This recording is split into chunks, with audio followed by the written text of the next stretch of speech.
Good evening, ladies and gentlemen of the media, both print and electronic. Thank you. It is you, the people who report the news of sports around the globe, who have made sports what it is today. Without you, the world would not know what is going on in the world of sports. People would not have the interest that they do.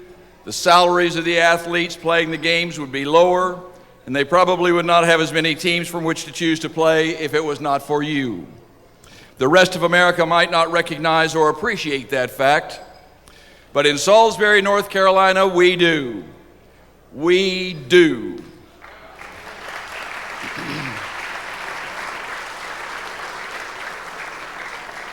For what you do for us, we say thank you. Thank you, thank you. How else can we say it?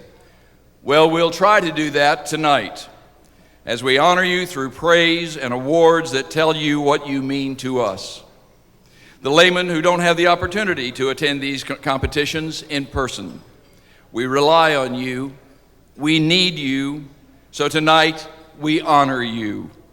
Welcome once again to the annual awards program of the National Sportscasters and Sportswriters Association. 2007 has brought us back together for the purpose of celebrating and honoring the best among you for your skills and your services. We are thrilled to have you join us for the 48th time here in Salisbury.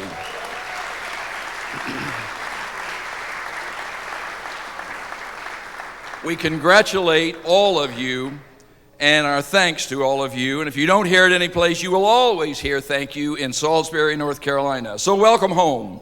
It's the folks right here in Salisbury, North Carolina who keep alive the genuine respect and love we have for our sportscasters and sportswriters of America. Now, before we do anything else, we need to begin our program the way all of you are accustomed to starting a program that deals with sports. I would like to introduce to you Mr. Neil Wilkinson, a talented vocalist who has thrilled us for the last few years with his beautiful rendition of the Star-Spangled Banner. Neil has opened many sporting events with his voice, from NASCAR to baseball. He's opened games for the Mets, the Orioles, and the Diamondbacks. He has sung in churches and choirs in America and in England, and is here tonight to start us off the way all of us know a sporting event should begin. And now please rise and listen to the voice of Neil Wilkinson as he sings our national anthem.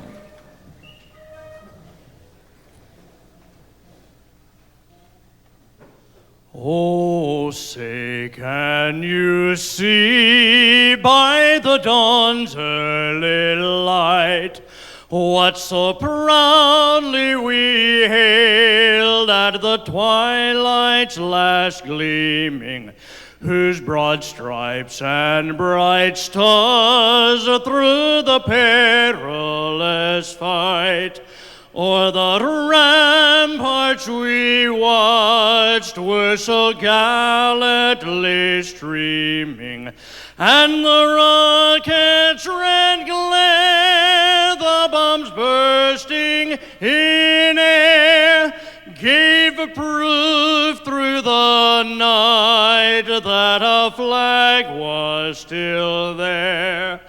Oh, say, does that star-spangled banner yet wave o'er the land of the free and the home of the brave?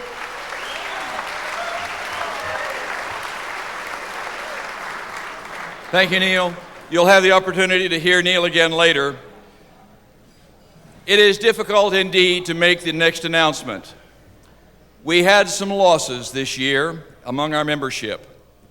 Herb Carneal of WCCO, the voice of the Minnesota Twins, Paul Eels with KATV TV in Little Rock, Arkansas, and George Mitch Braves from WSYB AM in Vermont. We were expecting to have Bill Roth here tonight to represent Virginia, but Bill is the voice of the Virginia Tech Hokies.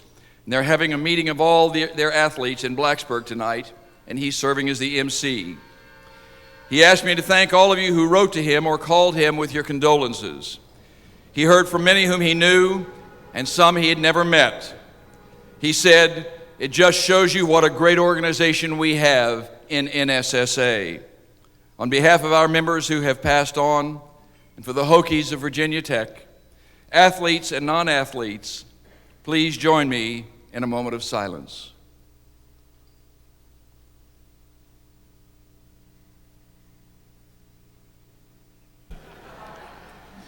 As most of you know, we also have a new executive director, and I hope all of you have had a chance to meet him.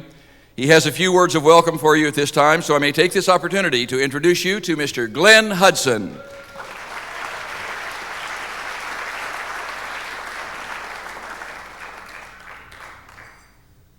I hear those whistles and I appreciate it. I don't care if it is not quite Memorial Day, I'm going to wear seersucker because I like it. There's nothing you can do about it. And I have a few buddies over here in seersucker as well. So, listen, I hope everyone is feeling the love and the hospitality from everyone in Salisbury here this weekend, because it's genuine, it comes from the heart, and we really care a lot about the people that we honor here this weekend, our Hall of Famers, our guests, our winners, all of our hosts. I mean, there is a lot of love in this room for you guys. It's been that way for 48 years, and it will stay that way. And we're really glad you're here, and we hope you have a good time. If there's anything we can do for you, please let us know. We're here in the office. Oh, and Scott, thanks for making my day on the golf course today. I'll never forget it. That was a lot of fun. But really, this event is important to us. It's important that we honor you in the way that's commensurate with what you've achieved. I told Verne Lundquist the other day, I said I grew up watching him on WFAA in Dallas, and now that I'm here to see him go in the Hall of Fame, it's real special for me, I can assure you, and I know it's important and special to him as well. So thank you to everyone who's here. Also, thank you to UNC Charlotte and all your support and all of our other sponsors, and please have a good time tonight.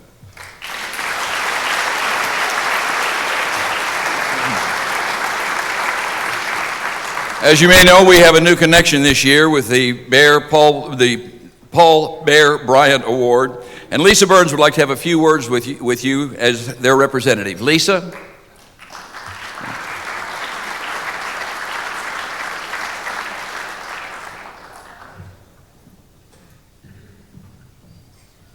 All right, my legs are a little longer than I thought. My husband is 6'1", so I'm always rushing to keep up with him. First of all, I'd like to thank Mckay for giving me a new nickname. I am the Trophy Lady. As y'all can see here at the end of the stage, there is a replica of the trophy that we give to each finalist of the Paul Bear Bryant Coach of the Year Award. It's an 18-inch replica of Coach Bryant. The same statue is on display at the new stadium at the University of Alabama. And we wanted to be sure you had one for your new Hall of Fame. And we're very proud to say that we have partnered with the NSSA for the last 10 years as our official voting body of the Coach of the Year Award. Thank you. You all vote on the only Coach of the Year award that is determined after the bowl games. So a lot of times the winner of our award is not the same as every other award, which makes it very special. And it's also special because it benefits the mission of the American Heart Association. All the funds that are raised from the dinner that we have each year in Houston do go to our mission of fighting heart disease and stroke. And so, of course, we want to thank you for being a part of that. Thank you for all of you that voted. Thank you for being patient with our new online voting process this year. We were happy to move into the 21st century, and we thank you for being patient with that. And thank you for what you do. My husband was a sportswriter himself for 8 years.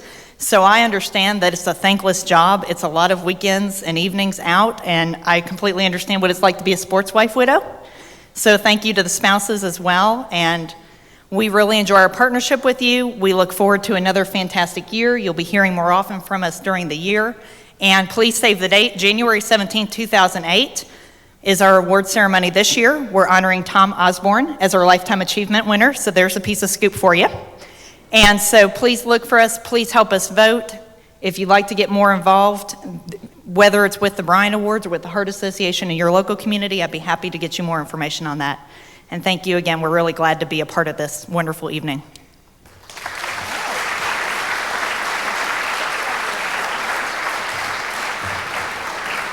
Thank you, Lisa. Salisbury, North Carolina has a reputation for having outstanding mayors.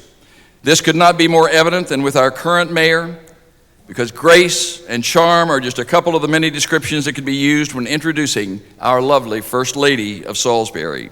As always, I take great pride and immense pleasure in introducing you to our city leader, Mayor Susan Klutz.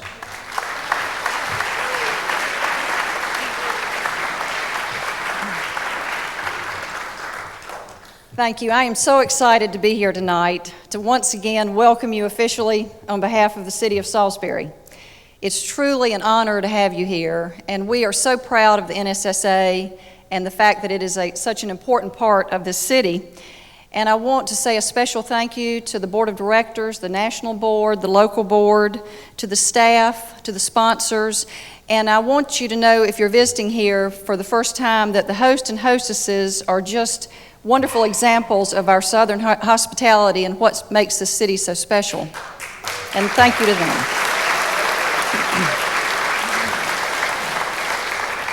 I can't be up here without recognizing one of our Salisbury sportscasters from WSTP Radio, Howard Platt, who's the 2005 North Carolina winner from Salisbury. Mr. Platt.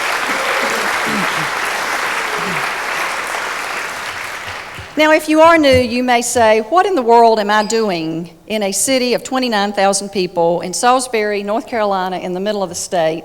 And what is so special about Salisbury? Well, I have to tell you that it is.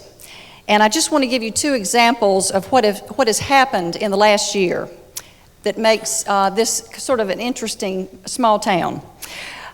First of all, if you were here last year, Jim Nance was here, and he spoke about how ironic it was that he was actually receiving a national award right here at this depot, because his grandfather grew up in Salisbury, was associated with the railroad, and many times was here catching trains, and this was a special part of his family's history. And so he thought it was really unusual that he'd be here in Salisbury that night. Well, the next day, he decided to go to the Register of Deeds because he wanted to take his uncle to look at his grandfather's home. So he went to the Register of Deeds to look up the deed and the house that his grandfather bought in 1918. And when he did, he found out that the name on the deed of the person he bought the house from was named William Clarence Klutz, which is my husband's name. It was my husband's grandfather. And so the person that helped him at the Register of Deeds said, well, his grandson is right next door. He's a judge at the courthouse. You need to go over and say hello. And he's married to the mayor. Now, how small a town is this?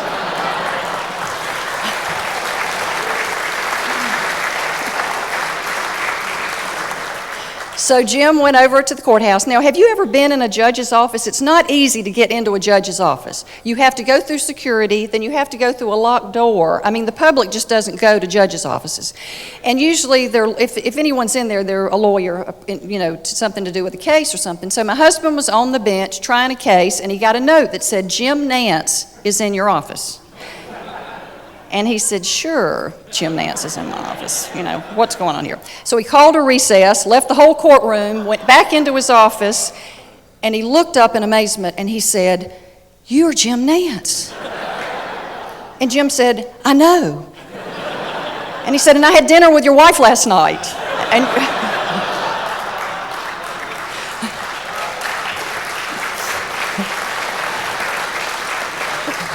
But he said, I just wanted to meet you because my grandfather bought your grandfather's house in 1918. So that's the first small world story I want to tell you. The second one, and these are both true, on New Year's Eve, my husband and I were in the mountains at a resort in the North Carolina mountains.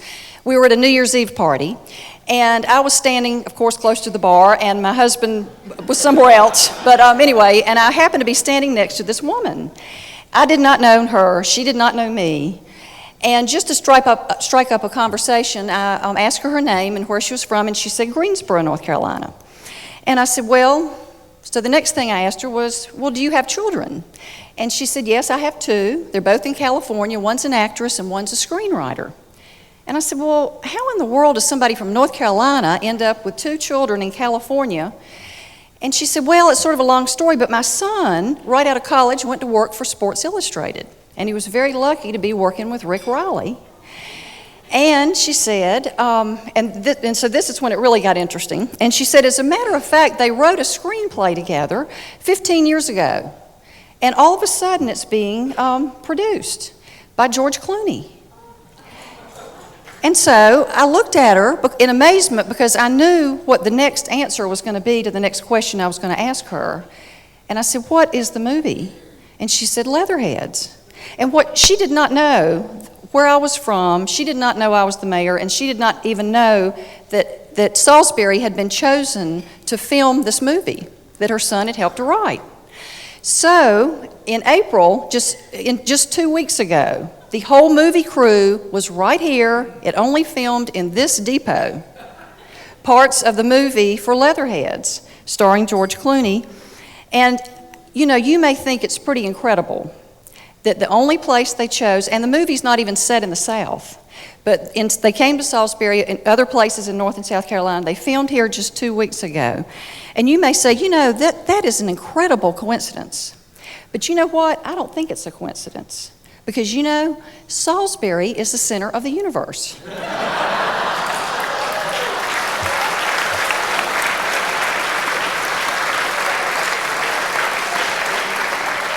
And you probably didn't even know that. So anyway, I'm here to tell you that tonight, that it is the center of the universe because we have the most special people, and we are a very special place, and it's very special that NSSA is part of who we are. And so welcome to you, congratulations to the winners, and thank you for being in our special city.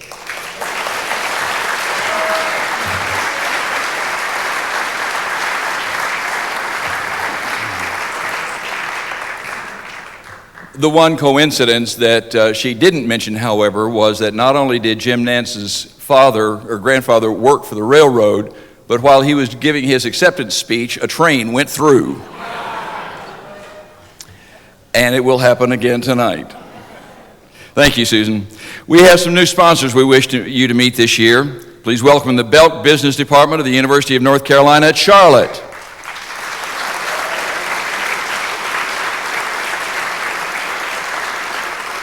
We also welcome Taylor Clay Products and Piedmont Brick Sales to our list of sponsors. They joined us for this year. Of course, go ahead and applaud them, absolutely. Of course, we're happy to have our continued association with Paul Fisher and F&M Bank. And once again this year, we are honored to be sponsored by the National Athletic Trainers Association. Notice that this year we have identified our sponsors as platinum, gold, and silver, and I'd ask you to please look at the list that you find on page 33 of your program. We do not want to single out a couple of friends from that list. We do, rather, want to single them out. Godley's Garden Center and Rockwell Farms have both been very generous with their support, and we wanted to say thank you to them for all of these lovely flowers that you see here. They were very helpful. Well, it's time to give some plaques and some bars to folks, to the state winners from across the United States. And again, our congratulations and a very big thank you to all of you. Will all of the sportscasters who are state winners please line up to my left outside on the concourse? There's a Catawba student there by the name of Joe Elmore, great big tall football player. He is in place to help you to get in the proper line to receive your awards. They're all laid out up here in a special order, so he's going to put you in that order out there. As you cross the stage, please pause long enough to have your picture made as you shake hands with Verne Lundquist. So thank you, and Verne, would you join us on stage at this time?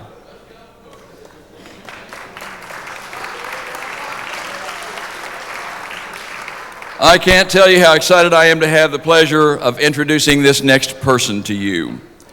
Doug is in his 4th year as general manager of the Time Warner Cable Regional Sports Channel in Syracuse, New York.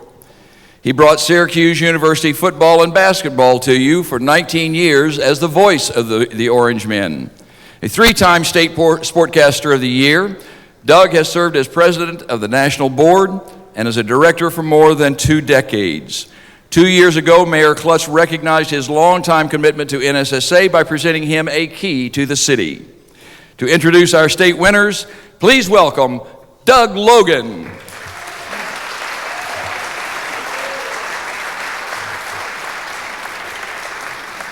Thank you, Carl, very much. And Mayor Klutz, always nice to be with you. On behalf of our state winners, heartiest congratulations to our national winners, Joe Buck and Rick Reilly, and a special salute to our Hall of Famers, Verne Lundquist and Dave Kindred. The extraordinary level of excellence that you have exhibited throughout your respective careers has brought such distinction to yourselves and to your profession that honoring you as we are tonight is not only appropriate, it is absolutely necessary. Tonight, our outstanding Hall of Fame becomes even greater.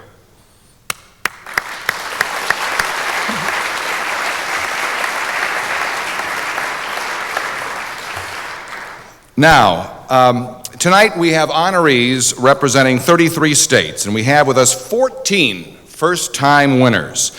So now let's recognize those professionals who have been voted by their peers the very best in the business. And we'll start with Arkansas. As Carl mentioned, our friend Paul Eels lost his life this past year. Paul broadcast Arkansas Razorbacks football and basketball 28 years. In 2006, he was inducted into the State of Arkansas Hall of Fame. His State Sportscaster of the Year award is his 13th. Ladies and gentlemen, accepting for Paul is his wife of 32 years, Vicki Eels.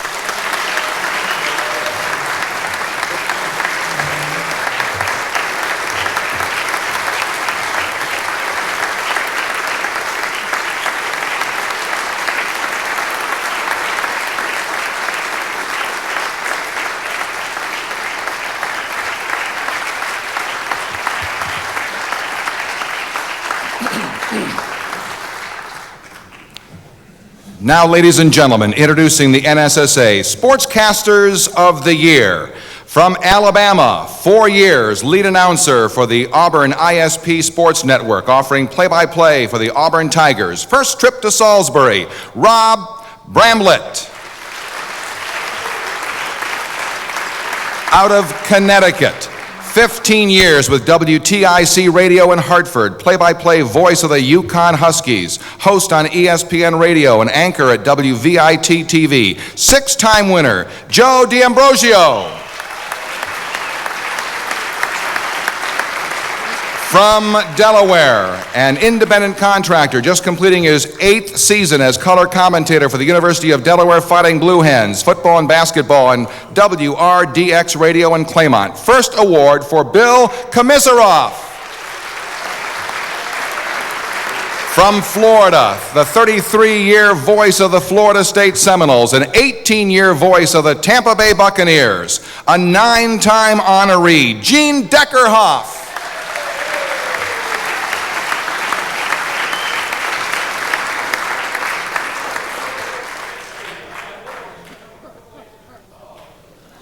Come on, Gene, get it done.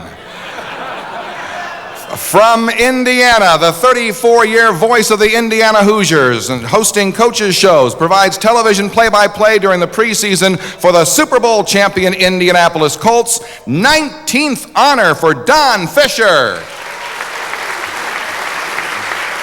From Iowa, 5-year sports talk host on KXNO in Des Moines, hosting Kotler and Company, play-by-play voice of Drake basketball, inducted into the Iowa Boys High School Hall of Fame. First-time winner, Larry Kotler.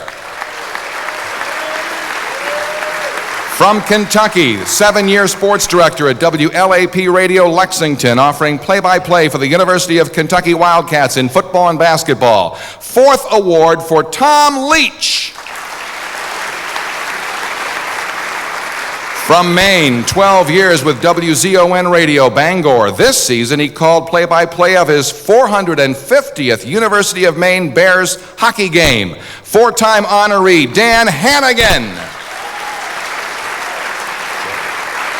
Missouri, 11-year news and sports director for KWRE-AM and KFAV-FM in Warrenton. Won the Missouri Basketball Broadcasters Association Best Spots News, performed play-by-play for 64 events, has begun writing a book tentatively titled Play-by-Play Confidential. First win for Jay Murray. New Hampshire, 6-year operations manager at WTPL-FM Concord, play-by-play announcer for the Big Green of Dartmouth and the New Hampshire Baseball Fisher Cats. 2nd award, Bob Lippman. From New Jersey, 27-year Sports and Community Relations Director at WOBM in Toms River.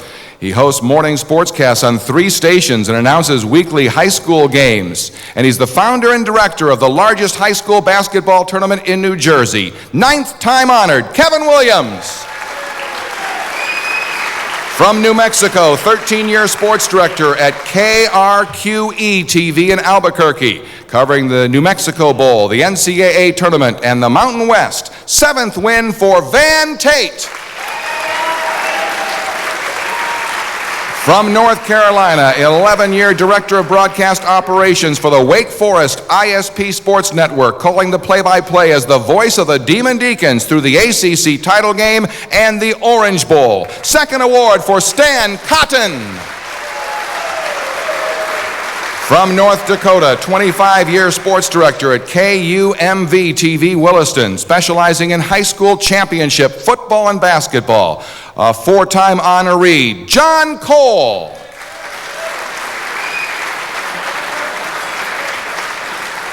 From Oklahoma, 14-year director of broadcasting for the University of Tulsa, the play-by-play voice for football and basketball. Also hosts coaches shows and calls baseball and soccer. First visit to Salisbury for Bruce Howard.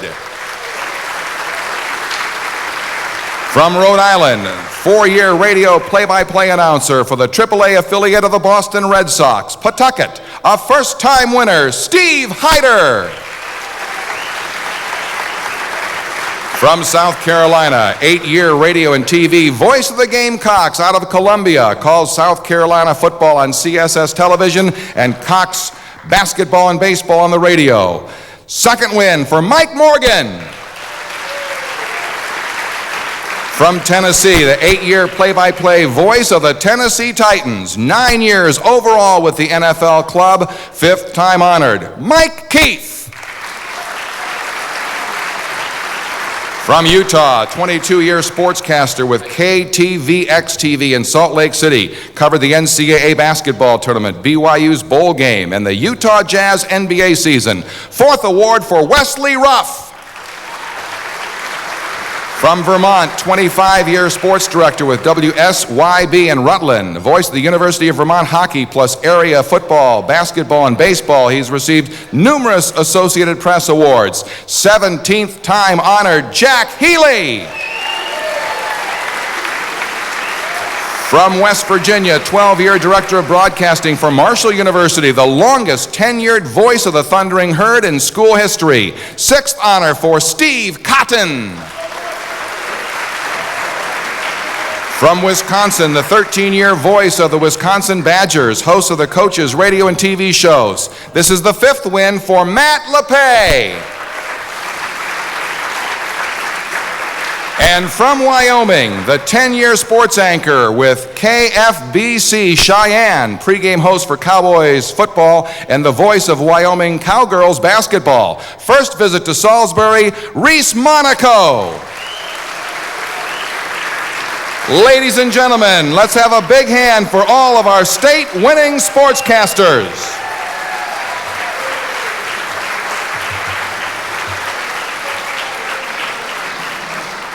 Will the Sportswriters who have won from the various states please line up to my left? Again, I ask that you allow Joe Elmore to assist you in getting properly lined up to receive your awards. Remember to wait as you shake the hand of Rick Reilly, who's going to join us up the front, so that we can get your picture. Rick, if you'll take your place, we'll begin in just a moment. Carl mentioned him earlier, but I'd like to recognize once again our NSSA charter member out of Peoria, Illinois, and with the Stars and Stripes, now living in Florida. His charter member card signed by Lindsey Nelson and Red Smith. And he turned 80 this last December, and he and Judy are celebrating 50 years of marriage. Ben Abrams once again.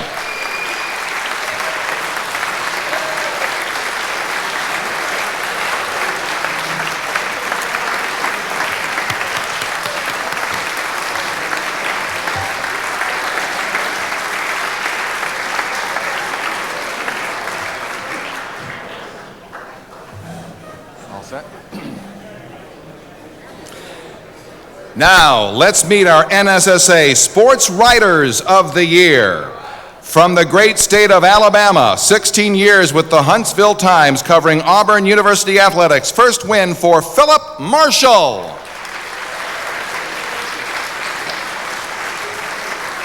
From California, 13-year columnist with the San Francisco Chronicle, reporting on baseball, the NFL, and the Olympics. 11th win for Scott Ostler. From Colorado, columnist with the Denver Post, writes 4 columns a week for the Post, 2 a week for America Online, appears on a daily radio show, and makes occasional appearances on ESPN's Around the Horn. 3-time honoree, Jim Armstrong. From Indiana, 16-year sports writer with the Indianapolis Star, following the Indiana Hoosiers with the resignation of basketball coach Mike Davis and the hiring of Kelvin Sampson. First-time winner, Terry Hutchins. From Kentucky, 32-year editor with the Advocate Messenger in Danville, following the Wildcats. Elected 3rd vice president of the Associated Press Sports Editors Association. 2-time winner, Larry Vaught. From Louisiana, 30-year senior reporter and columnist with the Town Talk in Alexandria, covers LSU football and the PGA and the United League baseball champion Alexandria Aces. 3rd honor for Bob Tompkins. From Maryland, senior staff writer for the Capitol in Annapolis, reporting on the Orioles and Ravens, and he attended his 52nd Army-Navy game. 3-time winner, Joe Gross. A tie in the state of Maryland, 17-year columnist with the Baltimore Sun, writing the Page 2 column with a lighter touch. 4th honor for Peter Schmuck. From Missouri, 16-year sports editor with the Washington Missourian, taking home National Newspaper Association first place honors for Best Sports Photo, Best Sports Section, and honorable mention for Best Sports Story. 2nd honor for Bill Battle. From Montana, 20-year assistant editor for the Great Falls Tribune, covered the Montana Grizzlies in the 2006 NCAA tournament, including their upset victory over Nevada. Also follows professional baseball and professional rodeo. 5th win for Scott Manch. From Nebraska, 8 years reporting on Cornhusker football with Huskers Illustrated in Lincoln. He reports on TV, radio, and the internet, where his site recorded 2 million hits on National Signing Day. First trip to Salisbury for Sean Callahan. From North Carolina, 12-year editor for the Burlington Times News, following the ACC, the women's Final Four, and the Carolina Hurricanes, all the way to the Stanley Cup Finals. First-time honored, Bob Sutton. From North Dakota, 32-year sports writer with the Grand Forks Herald, a beat writer focusing on high school athletics, Northeast North Dakota and Northwest Minnesota. 4th win for Greg DeVillers. From Ohio, a baseball writer and columnist, 47 years with the Dayton Daily News. He's covered the Cincinnati Reds 34 straight seasons, the longest consecutive streak in the country. 8-time winner, Hal McCoy. From Rhode Island, 31-year writer, columnist for the Newport Daily News, featuring the University of Rhode Island, the Providence Friars, New England Patriots, and U.S. Women's Golf. 13th award for Rick McGowan. From South Carolina, 21-year columnist, Charleston Post and Courier, reporting on the ACC, the SEC, football, basketball, and baseball. 3-time winner, Gene Sapikoff. From South Dakota, 42-year sports writer with Rapid City Journal, covers all high school sports, college basketball, American Legion baseball, also writes a weekly column. 4th-time honored, Roger Toland.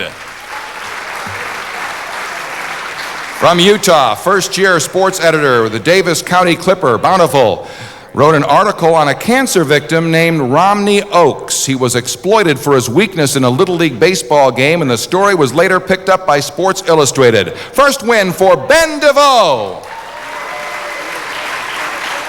From Vermont, staff writer with 37-year veteran with the Burlington Free Press, focusing on news and features for high school sports, also covers the Vermont Lake Monsters baseball team, affiliates with the Washington Nationals. 7 wins now for Mike Donahue.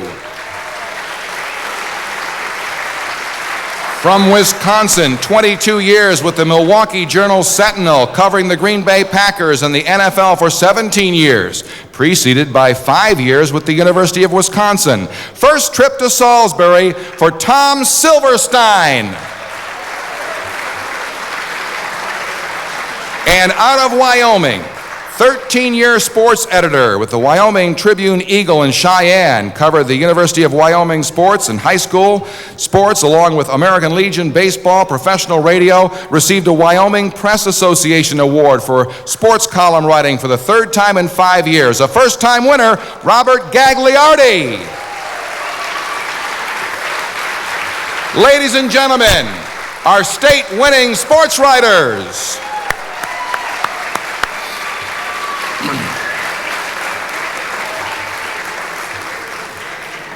To all of our state winners, congratulations. In the years ahead, as you continue to strive to be the very best that you can be, please help NSSA be the best it can be. Make sure you renew your dues and spread the word of the NSSA and our wonderful hosts and the charming city of Salisbury. My congratulations to you all. Thank you. Carl?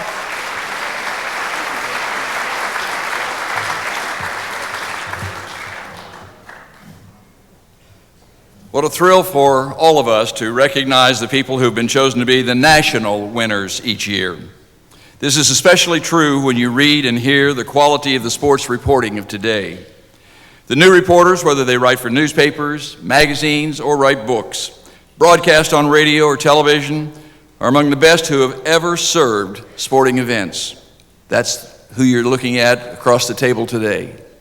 You're the best, and with great pride, we take time out of our program now to honor the best of the best. Those are our national winners.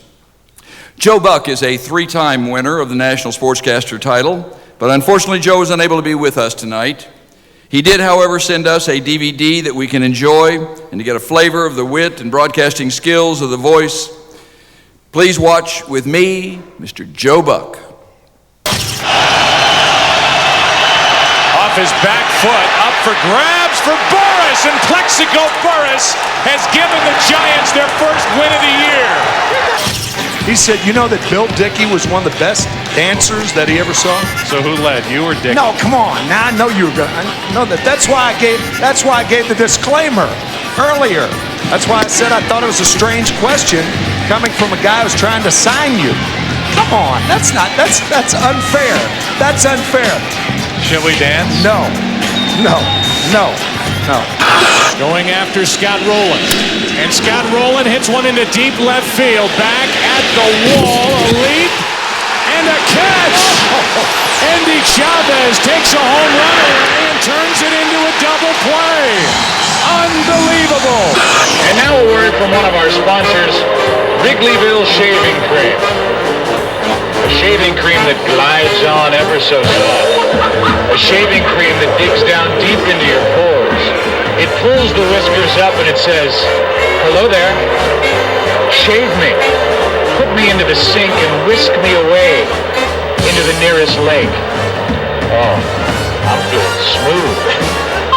Wrigleyville Shaving Cream helps to bring you baseball today on Fox. Red Sox fans have won. The Boston Red Sox are world champions. Over the head of Jenks. Uribe charges throws. Out! And the White Sox have won the World Series. Well, I've done it to you again. I won the award, which I'm very grateful for, and I'm not there in North Carolina. Yet again, Barbara Lockhart and the powers that be in North Carolina have placed this event the same night as the National Sports Emmys, which are taking place right now in New York. As you sit there in the train station, I am acting, I'm smiling, knowing that I didn't win, watching somebody else accept the award and acting like I'm really happy for him. But that's what's going on right now, and Mom, you know, I've sent you to these people before to accept this award on my behalf. Do you have anything that you want to say to him? No, that he's just so darn good, darn it. Yeah. I can't help it. That's why I wanted to bring her along, and also to admit in front of my mom and to admit in front of you there in the railroad station that Barbara Lockhart and I have had a torrid love affair for the last 5 years. I think it goes back to July of 2002, so a little under 5 years. And I know Barbara always finagles a way to try and get me back to North Carolina. I know I didn't win the vote. I know that I'm not worthy of the award. I just know that Barbara wanted to get me back there because she has some things that she's wanted to tell me. But that's Barbara for you, and you know it. Somebody wake up Barbara right now and tell her I'm talking about her. And you know what? I got some things I want to talk to you about. Okay, let's hear it. Barbara. That's just a joke. It was not torrid, but it was a love affair. A couple things I wanted to say as I accept this award tonight in absentia. I think that's saying that the right way. I know that in the Hall of Fame go two men who I have the most respect for that I could, and one of them is in the business I'm in, Verne Lundquist. I think that, I hope you don't take it as I am overblowing this, but when I watch an event, if I know that Verne Lundquist is broadcasting the event, I enjoy it that much more. And I'll tell you why. Verne Lundquist has such an easy style about him. He has a calm way of broadcasting a game. He can get excited. He can deliver the dramatic moments, but he never gets in the way. And that's the one thing that I always fight with myself in my career, is trying to make sure that while you're there and you're in the booth and you've got the network blazer on and you're wearing the headset, that you want to make your mark, but at the same time it's a travesty to get in the way. And that's never what Verne Lundquist does. I think he's one of the best broadcasters ever to do what he does. And I am honored to share this program with him. On the other you know hand, what? Yes, what? If your dad could ever be mistaken, it was for Verne Lundquist. Really? Mm-hmm. Really? Truly. Well, that's in my mind, in our minds, that's the ultimate compliment. But I think it's a compliment both ways. So I consider Verne a dear friend and somebody who I respect and enjoy listening to. There aren't many on that list. I'm sure a lot of guys out there don't like listening to me. On the other end, there's Dave Kindred, who is a brilliant writer. And you look at his resume, and it just knocks you over. I was given his book Sound and Fury by a friend of mine at Christmas, and I blew right through it. And if you have not read it, read it. It's about the life and times of Muhammad Ali and Howard Cosell and their relationship and their history, and it is so brilliantly done that I couldn't put it down. So I'm embarrassed that I'm not there again. I'm disappointed that I'm not there to share in the night and to applaud the terrific careers of both Verne and Dave, and then to look at Rick Reilly again. My God, get a condo in North Carolina. How many times can you win this thing? I'd like to think there's more competition out there for you, Rick, but evidently maybe you and Barbara have something going now that I think about it. Rick is better looking than I am. I don't think there's any doubt about that. But it's a great night. It's something that I cherish, an award that I cherish, and I wish I was there with you, but I'm in New York having my hat handed to me. Have a great night. Thanks. Thanks. Good night.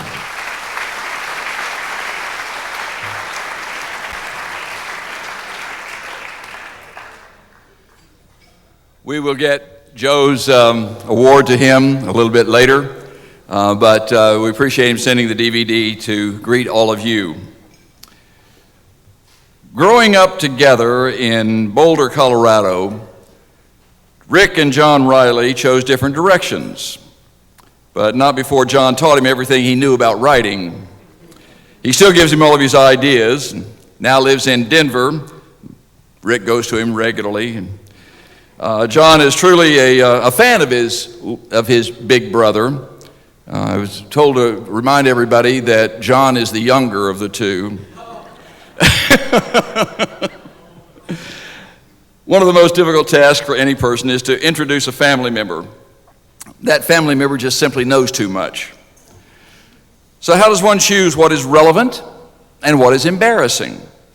I know when I'm introducing a family member, I want to embarrass them. But then I was the youngest in my family, and it's payback time. Rick Reilly's brother, John, is saddled with that responsibility tonight as a last-minute substitute for Rick Majerus, one of America's top basketball coaches. And just a little pressure there, John. All that aside, please welcome Brother John Reilly.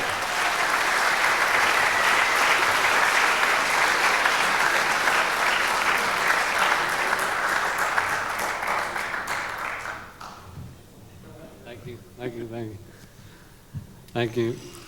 Well, Rick invited me to come support him because he thought it might be the last time he wins it. Now, I'm sure that is not true at all, but I wasn't planning on speaking, so bear with me. My hands are a little sweaty. I'm actually the older brother by about 7 years, but you all have made me feel so young here because you keep asking me, who's older? And he hates that question. He really hates that question, but it makes me feel really good, and thank you very much. Any of you who have sat by Rick tonight or last night, you know what a voracious eater he is, what an appetite he has. And that's the way he was when he was a kid. It was always crumbs and scraps all around where he sat. And one time when we were young, we went to Disneyland. Mom and Dad rented a camper or a truck and a camper, and we headed off to Disneyland.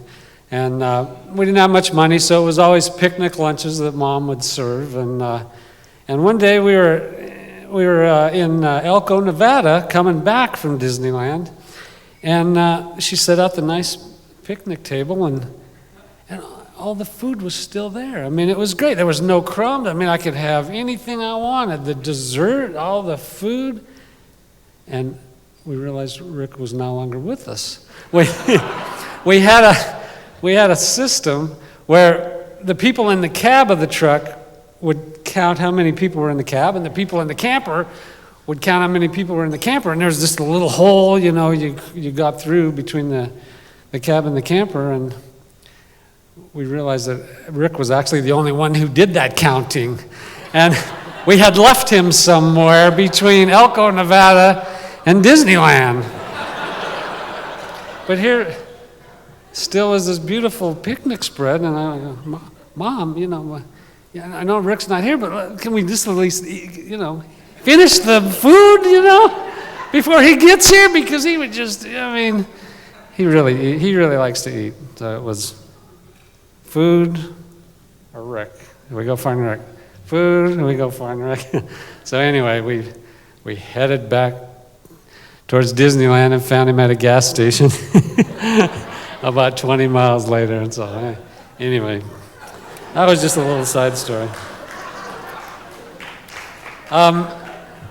Being Rick's brother, I've gotten a lot of freebies and get to go with him, crowbar my way into different events. And one time he got me into Augusta at the Masters, which I love golf. And on Sunday night, I guess they used to have a drawing where 20 sportswriters got to play Augusta the next day. And Tiger had just won. It was 1997.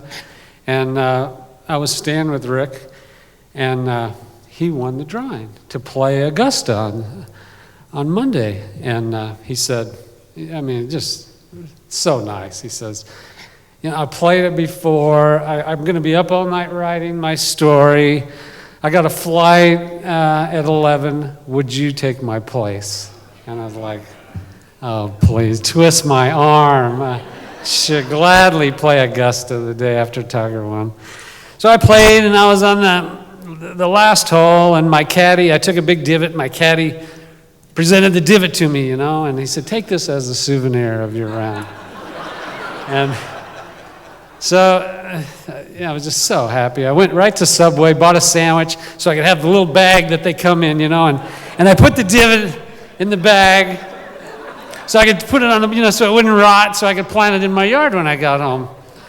And my son he was 12, and he's just all into the Masters and all into golf, and I get the divot home, and I called him, and he came, and they all want to see the divot, and they open the Subway bag, and there's the divot, and he took a bite out of it, and he ate it. I was like, "What are you doing? That's my divot. I was going to plant it in the front yard, put a little white picket fence around it, And he said, "Dad, I want to be made out of that course."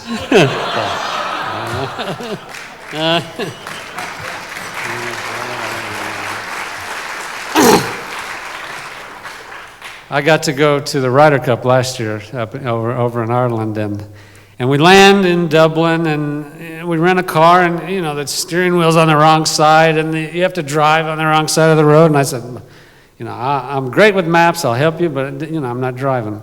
So he goes, no problem, no problem. I do this all the time, and the first day we fly to the K Club and park the car, and it's great. And I said, what time will you be done? He told me, and I see him later on at the course, and he flips me the keys, and he says, "Sorry, I'm going to be here late tonight.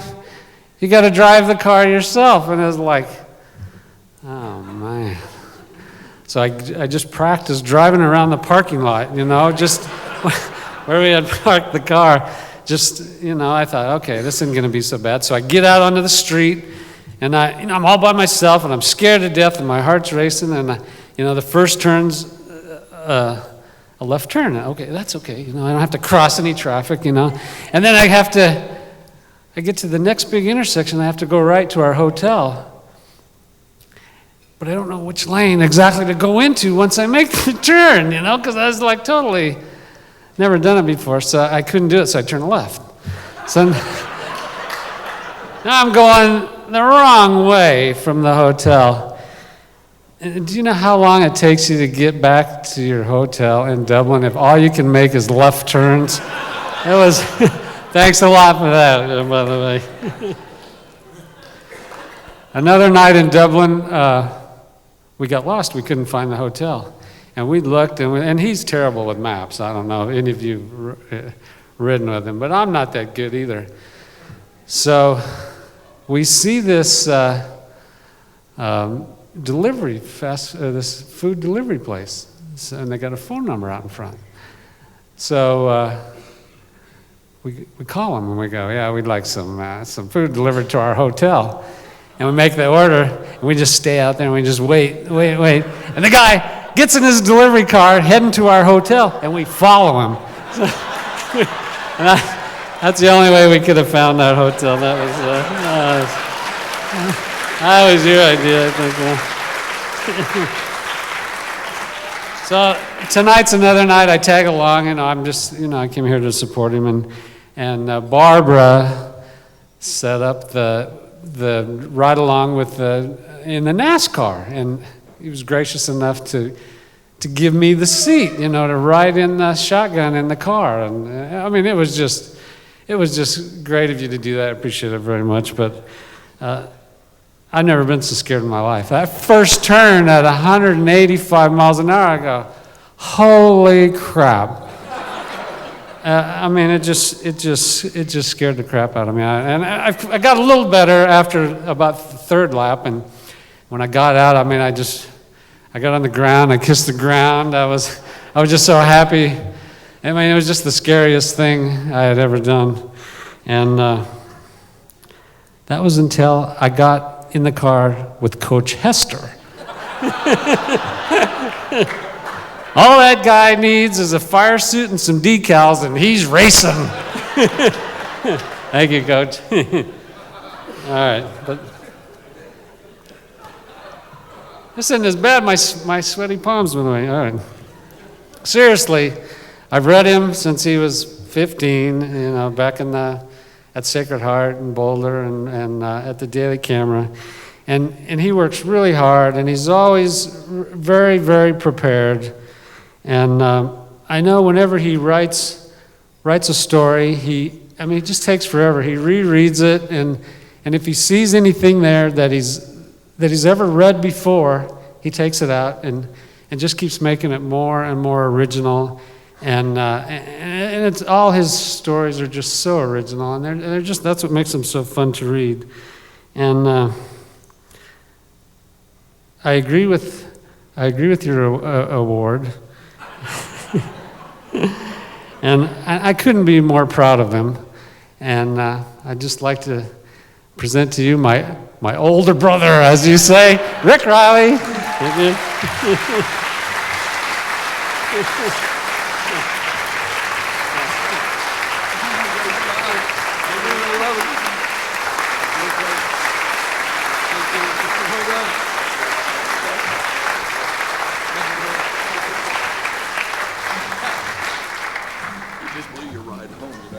Yeah. Great. Now we got no ride home. Thanks, John.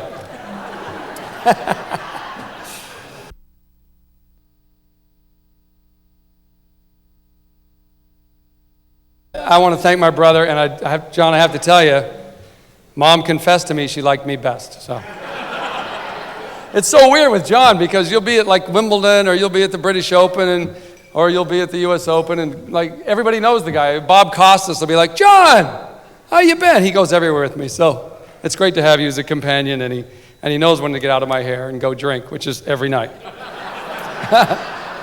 But thank you. I'm honored. So many people here I've got to know. This is 11 times. I'm just blown away by this. But this is the first time that my girlfriend's got to come. And I'd just like her to stand up just for a second for you to meet. This is Cynthia.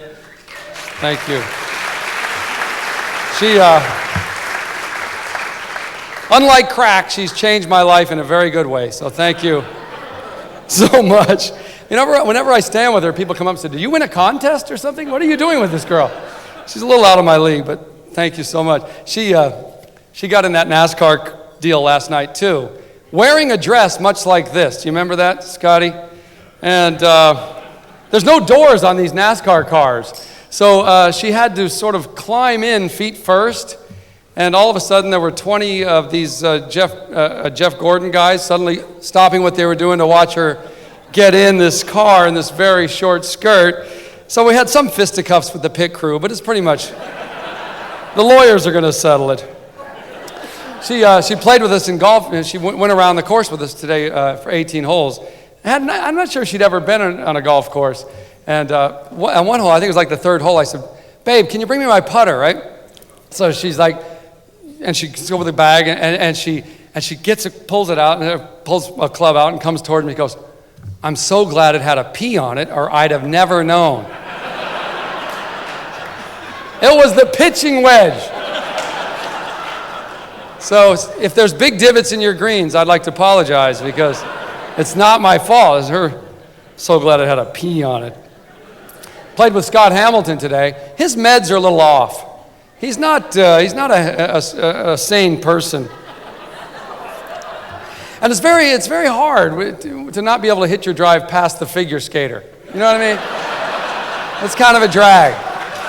It sucks, you know? And I'm like, "Oh, damn, Scott, how'd you do that?" And he goes, "It's all in the wrist." He's actually quite a good golfer. He's very straight, by the way. He survived testicular cancer, and he never lost a ball today, so we call him the Uniballer. Uniballer. It was fun to be with you. And Verne, of course, is one of my favorite announcers. Doesn't matter. He could cover, the World Sauna Championships, and I would love to hear Verne. I love hearing Verne on anything. And as Joe said, it's not about Verne. It's about the moment. I just love listening to Verne, because remember when Ray Scott was here? I loved Ray Scott, and now I love Verne, because it's just to the moment. It's like, "Yes, sir!" I love that one. And what was the other one? It was like, "In your life." Remember that? What was it? "In your life, have you ever..." You didn't even have to finish the sentence. So congratulations to Verne. Every year, not every year, every whatever year, 11 times I've come up here, and every time I'm like, what the hell am I doing here? When I look out and see in the audience guys who could outright me four weeks out of 5. So, a lot of my friends are out here who I know are every bit as good as me or better, but they just don't have this national forum. And to those guys, I'm like, sorry, I don't know what else to say. I mean, it's... I stand up here for you guys. I would love to hear you get up one year because I'm sick of myself talking, but, and especially when you're in a room with Tom Callahan and Dave Kindred, guys who just you read them and you just want to throw your laptop through a window. You know what I mean? They just kick ass. So congratulations to them and you guys. I can't wait to hear you, and you're well deserved, Dave. Thank you. Thanks for coming, man.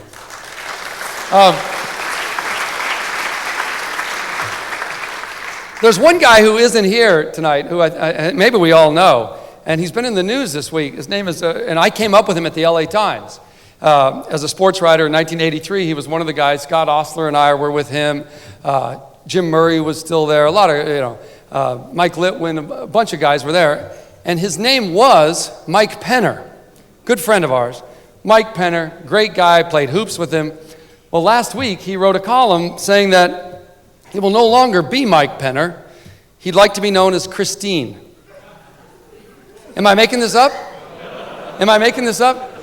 He's having the surgery, and in a month he's coming back as Christine. And Peter Schmuck, and we've been emailing him, and geez, way to go. I don't know. It's like, I guess it'll be a little hard covering the Clippers, and I don't know. Well, what do you say to the guy? You know what I mean? And Peter Schmuck wrote him a great email. Said something. I used to love you like a brother. Now I love you like a sister. I mean, he's a great guy, and we've seen pictures of her now, and it's crazy, and maybe my email could have been better. I said, I guess no more dangling participles for you, huh? And what are you going to do, Cynthia said, well, I think it's very ballsy. Oh, well, great. But it has worked out good. He's already won 2 mixed doubles tournaments. So it's going great, just by himself, you know what I mean? So it's been a crazy week for me. Tomorrow my book drops, as we say in the rap world. It's called Hate Mail from Cheerleaders. It's a best of. The title comes from this column I wrote about cheerleaders, in which I said, in 1976 in Boulder High School, where I grew up, we had 2 sports for girls. There were girls volleyball and girls basketball. Both happened to be coached by the lesbian gym coach. That's just how it was in those days. You didn't want to be lesbian, but it was a city ordinance. If you were going to coach girls, you had to be lesbian. And I said, look, now, whatever it is, 2000, whenever I wrote it, it's like, there's got to be 11, 12 sports for girls. Don't say, don't call cheerleading a sport. Don't get in a tight sweater and a circle skirt and face away from the field and go 2, 4, 6, 8. Get in there, play a sport, right? Well, this went over like, here, have anthrax. It was just the worst column ever. And we broke every record for hate mail that you could possibly have. But hate mail from cheerleaders is really not that bad. It comes on pastels, a little picture of the squad. I hope you die, a little heart over the eye, it's no problem. Mayor Klutz mentioned the total break I got about, I wrote this screenplay 15 years ago called Leatherheads about the NFL in 1925.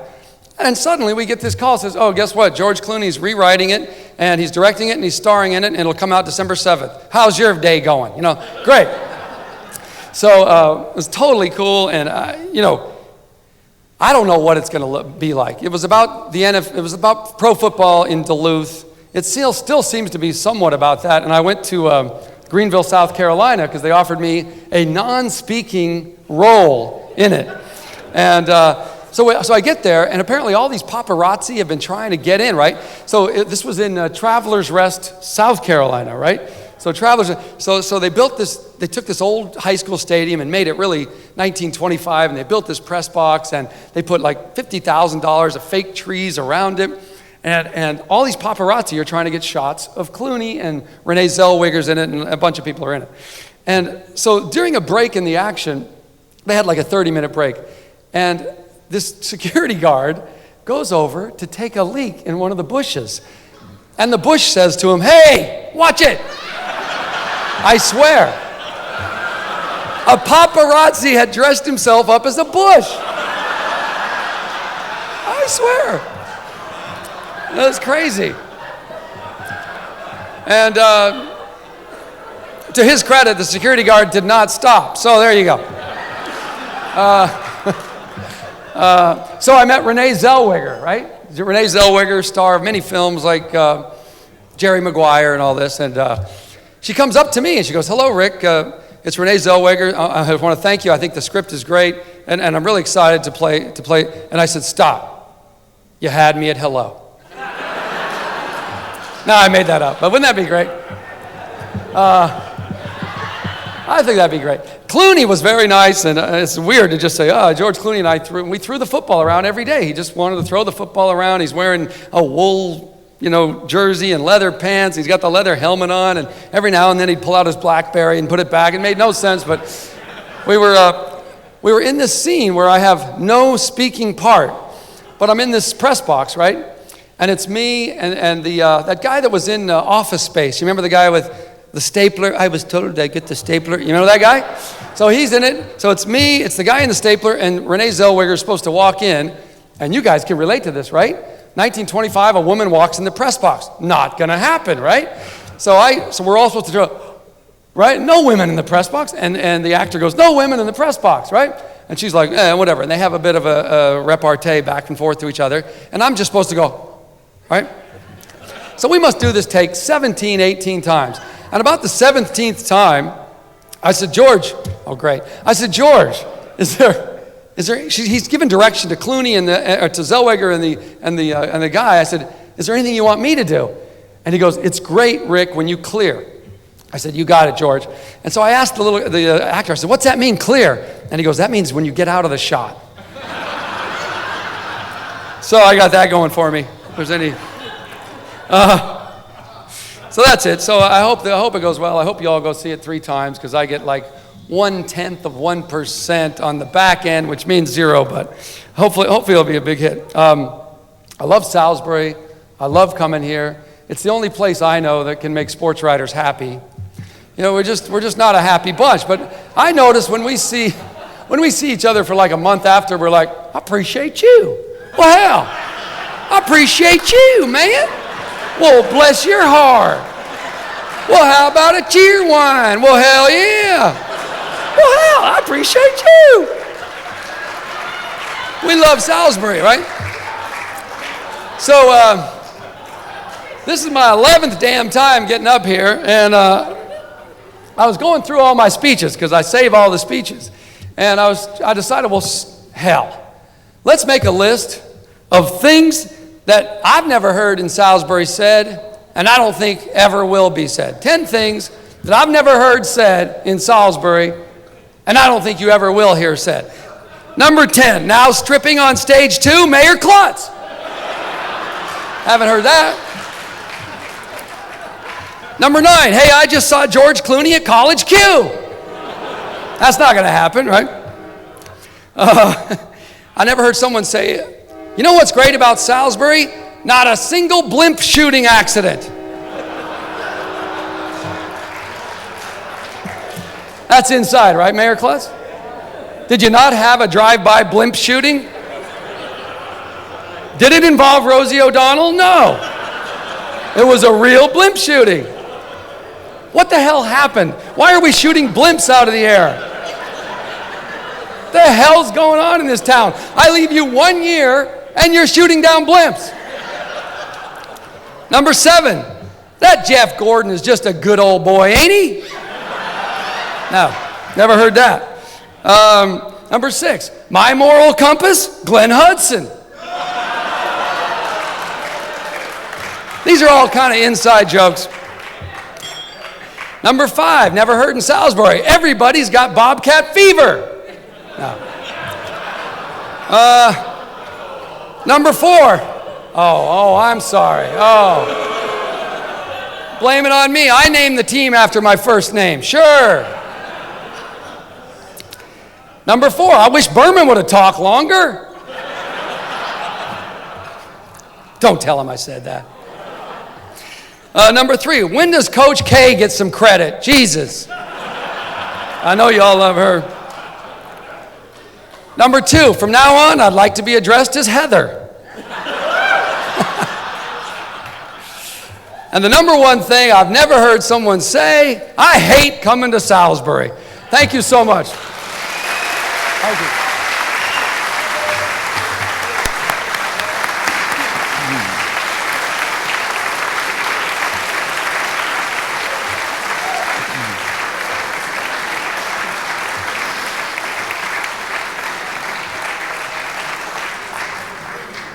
Rick, I've never done this before, but I'd like to introduce the ladies who gave out the awards over here. There's Laura Beth Hardis and cheerleader Andy Overbeck and cheerleader Laura Jolly.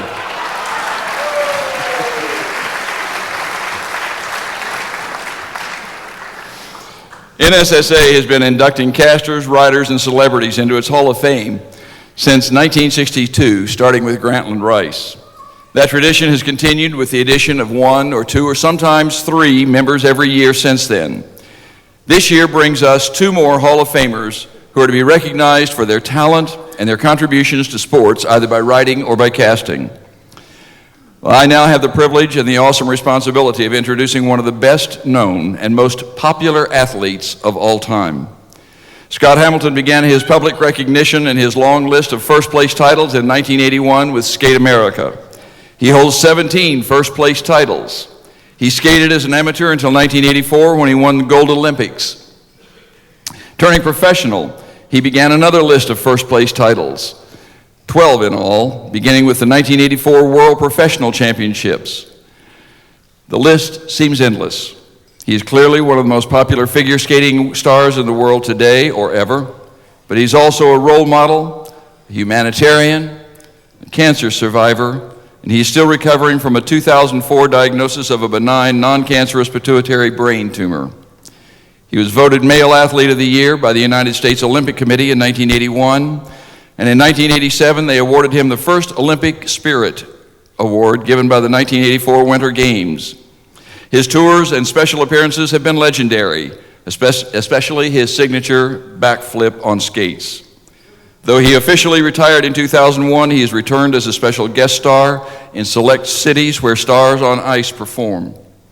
He is the first star in ice skating history to combine skating, acting, singing, and dancing in one stage production. And you can catch his latest performance in Blaze of Glory with Will Ferrell. He is the first figure skater ever to be inducted into the Madison Square Garden Hall of Fame, our Walk of Fame. My time to introduce draws to a close with barely scratching the surface of his accomplishments. But I must mention one more.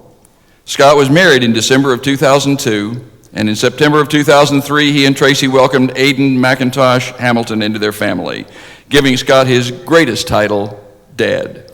Please welcome Scott Hamilton.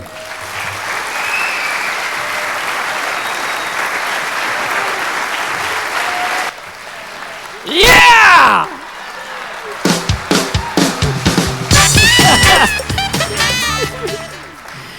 You have no idea that was based on actual events. We arrived at our first Olympics in 1992, and we were so thrilled to get the jackets. We were so thrilled to be in this Olympic venue, getting these credentials that got us absolutely nowhere. You'd walk in a door, you'd walk back out, and they would have changed all the rules. It's true. It was just unbelievable. But that really saved our Olympics, because I was getting nailed by every television critic in the world as the worst figure skating broadcaster in the history. Give him a ski pass, get him off the headset, get him out of the booth. He's destroying the Olympic Games single-handedly. And they kept me as removed from those reviews as possible, and I wouldn't have cared anyway, because I'm just doing the best I can with what I got. But Verne was right there all the way, making sure that I was protected, that I was supported, and I was given unconditional love.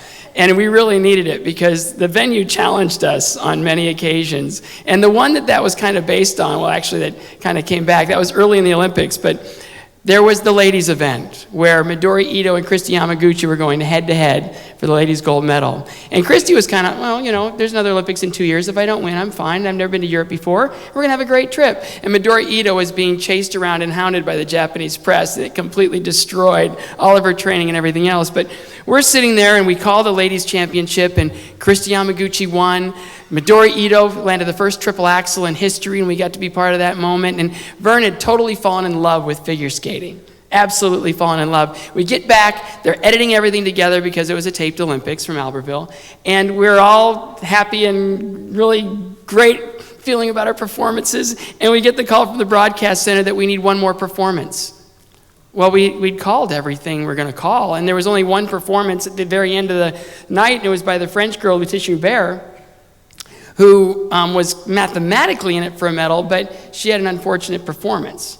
And it was so late by the time they got us into the voiceover booth that we were actually voicing this thing live to the satellite. And as people were watching it on the East Coast, our voices were going into their homes. That's how scary this whole thing was and how tight it was. Now here's Laetitia Hubert's performance. She opens up, she's coming around, and she skates with such speed, and Verne is like skating in front of her home country. National champion Laetitia Hubert will now take the ice with a chance for the bronze medal. It was very dramatic, and I knew that she kind of had a rough night, and it's 5 o'clock in the morning, and we're just done. I'm so tired. And she comes around, and she goes into her triple Lutz, and she falls so hard that I almost said, oh, and then I remembered the Saturday Night Live thing, so I went, that was a really miserable, tough fall. That's going to cost her any chance for the medal, and we're going back to the Saturday Night Live thing. And so I can't go, oh, I know if I start going, oh, Verne's going to lose it, I'm going to lose it, we're both going to lose it. And it's just going to spiral out of control. So then she goes around, and when I tell you, feet of stone, that was Laetitia that night. It was just painful. She comes around for her next jump, a triple flip, and she goes back in, and she's stiff, she's so hurt from her first fall. Bam, she goes down again. It's like, ow, wow, that was, and I had nothing. I was so tired, and it was over for us. We just called it was done.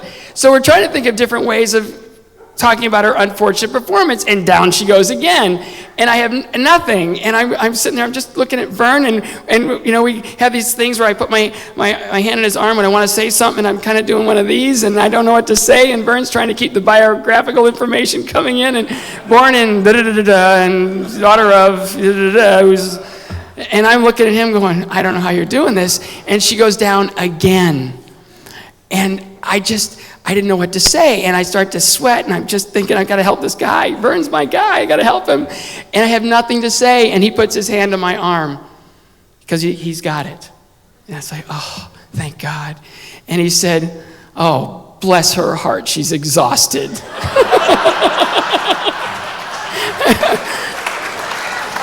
I take off my headset, I put them down, and I crawl under the table because I could not stop laughing, and I didn't want to distract him because it was all on you at that point. I wasn't going to do a thing.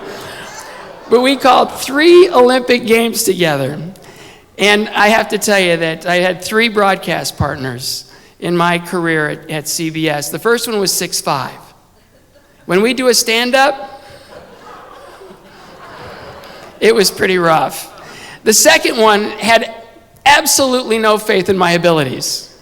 So when we put it on camera together, he goes, tell me about the event tonight. And I go, well, it's actually kind of cool because it's Christy Yamaguchi and Jill Trenery, and they're kind of in this tie, and whoever comes, but they need some help because it's, we get to the on camera, and he said everything that I just told him.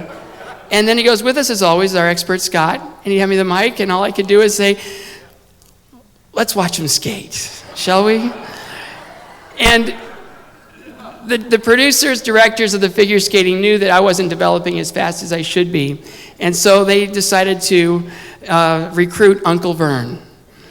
Uncle Verne was going to be my guy, and I met him briefly in New York at one time, and he just sort of took me under his wing. And what makes him as great as he is, beyond his technical skills, beyond his knowledge, beyond that amazing voice, that he can just touch on every emotion and every level of excitement.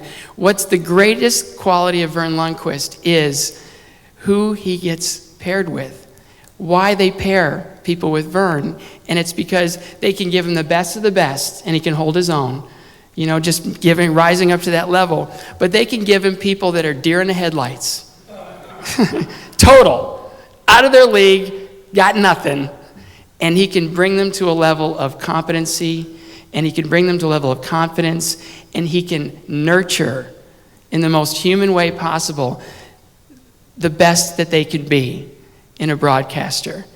And that's what I never would have known what it would be like to be a decent commentator, and I don't even know if I am one. I just know that I've been able to do it for a while. But with Verne, it was a joy because he had my back, as he's had so many other young broadcasters, rookie broadcasters. They give them to Verne, and Verne protects them, and he honors them, he supports them, and he makes it happen. It's just the most unbelievable experience to be sitting next to him. And now, we find in all of our travels through these Olympics and countless professional championships, we're in Salisbury, North Carolina.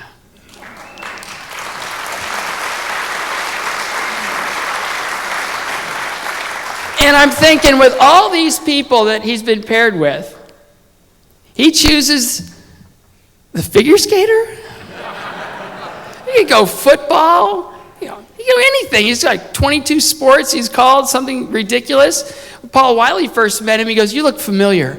Paul Wiley won the silver medal in Albertville. And he goes, "I know, Bowling for Dollars in Dallas." You were the host.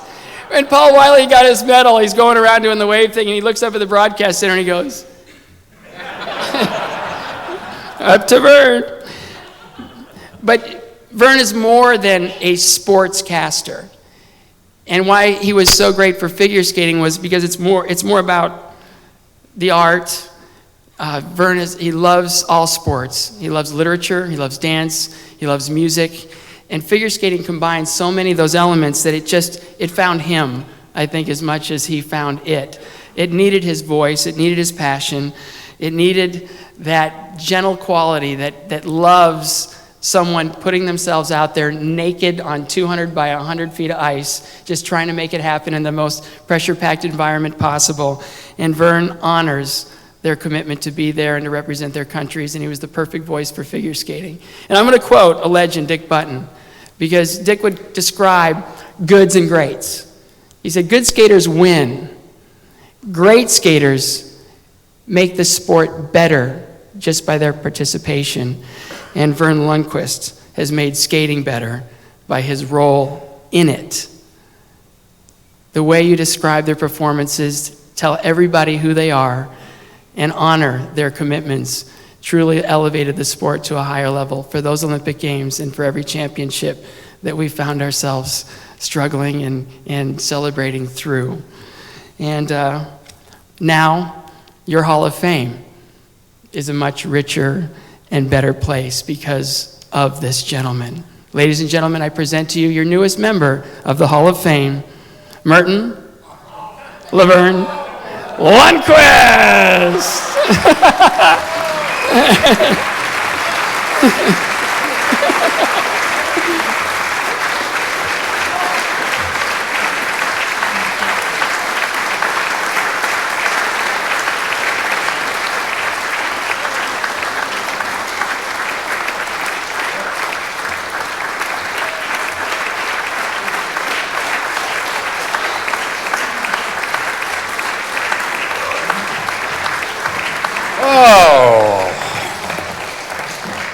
So now you know the dirty truth.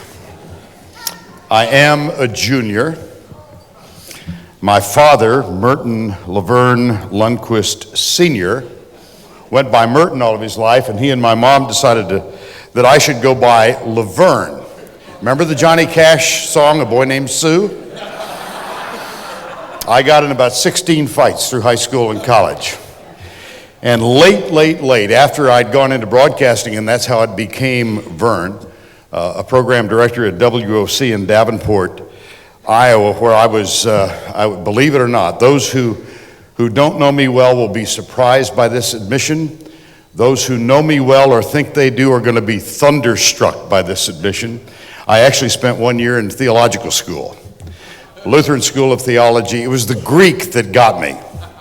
Greek class is 8 o'clock in the morning. Anyway, I had a chance to ask my dad, the name, Merton Laverne Jr., what exactly were you thinking? Scotty, thank you. I'm honored that you're here. Carl mentioned it briefly that Scott stars in the recently released Will Ferrell film Blades of Glory, grossing over $100 million, I think. Nancy and I haven't seen it yet. We can't wait. The only thing I can counter with is a modest role in that Adam Sandler blockbuster from 10 years ago called Happy Gilmore.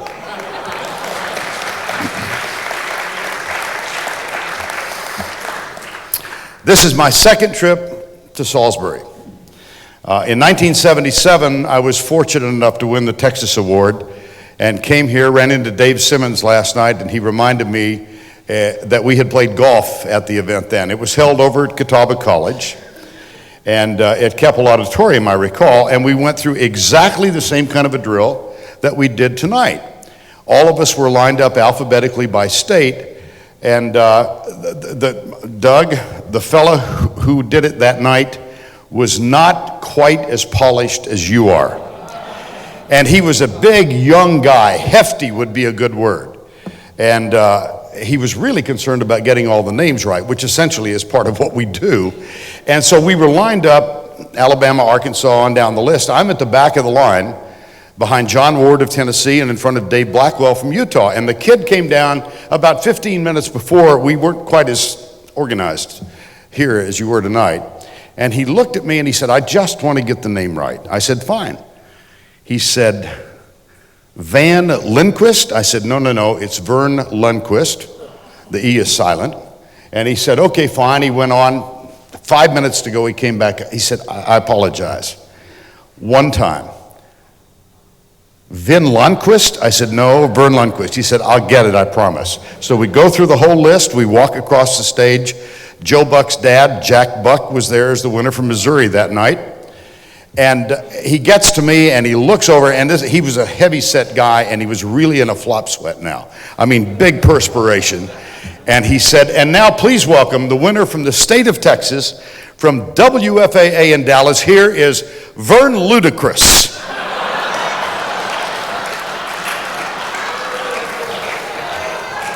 I'm walking across the stage and I hear Jack Buck, who is sitting down in row 3 at Keppel Auditorium.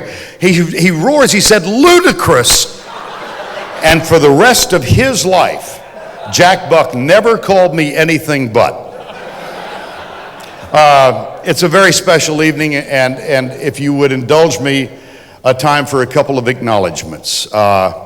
First of all, I went to CBS in 1982. I had been at ABC. I was in Dallas for 16 years and was lucky enough to do the Cowboys and rode a rocket with them because they became America's team, and we went to a few Super Bowls, and ultimately that encounter as a play-by-play man led to an association with ABC that lasted a little less longer than I had hoped. Because in 1982, having been there for 8 years, I got the call I didn't want, and it was that dreaded call from Chuck Howard, the executive producer, which begins, Verne, we've decided to go in a different direction. You hate to get that one. Well, 82, CBS had gotten football and basketball, and they'd gotten back in college football, and the story is really lengthy, so I won't bore you with the details. But I've been essentially at CBS since then, at 25 years. And 82, in my personal litany of great years in my life, was also the year that Nancy and I got married. We celebrated our 25th anniversary on April 8th. I'd like for my wife to stand. Honey, would you?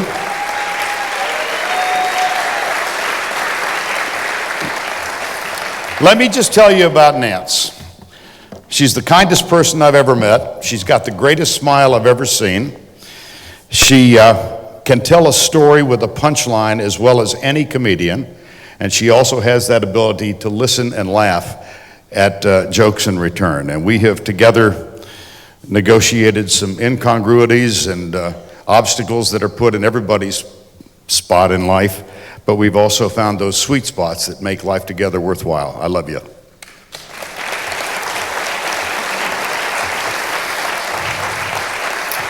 Seated around the table, a friend of mine, 25 years, I guess, at least. We were together at ABC.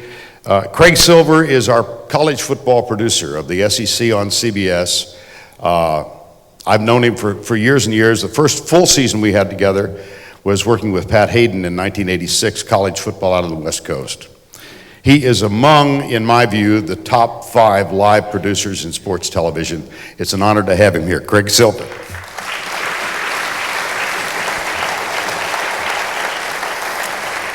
I've worked with a few guys over the years. In 35 years at the network, guys like I mentioned Pat Hayden. I was Terry Bradshaw's first partner. I worked with John Madden. I worked with Dan Deerdorf, Dan Fouts. Todd Blackledge and I were together for 6 years in college football. And last year I was paired with Gary Danielson. I would never demean the talents of any of that congregation of broadcasters that I just mentioned, but I will tell you this, Gary Danielson is as good as any of that bunch, and maybe even a little better. I'm honored that Gary is here. Gary?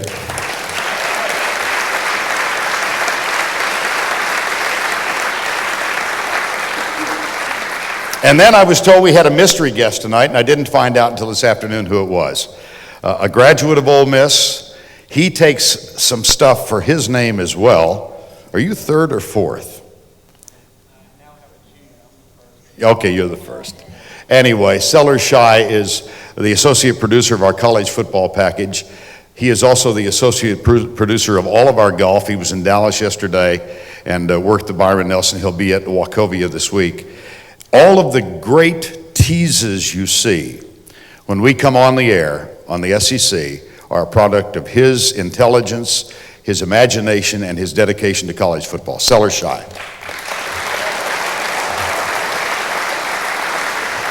Now then, the matter of the Hall of Fame. When Barbara sent me last year's program after it had been decided that I was going to be a part of this, I opened up the photographs of those who are in the hall. And I think Dave and I are number 79 and 80. And I recognized every name, and every one of them, writers and broadcasters, has had an impact on my professional life. I was stunned to realize that I know or knew 41 of the men and one woman, Sally Jenkins, who are involved. And I went through the list. Lindsey Nelson, I worked as a spotter for Lindsey in 1967, a Cowboy game in the Cotton Bowl. I tried to learn from Kurt Gowdy, Chris Schenkel, Jack Buck, obviously the guys who are still alive. Rick was kind enough to bring up Ray Scott's name. Ray Scott and Bonnie became dear friends of Nancy's and mine. Matter of fact, he was a guest in our home in Steamboat Springs, Colorado, 6 months before he died.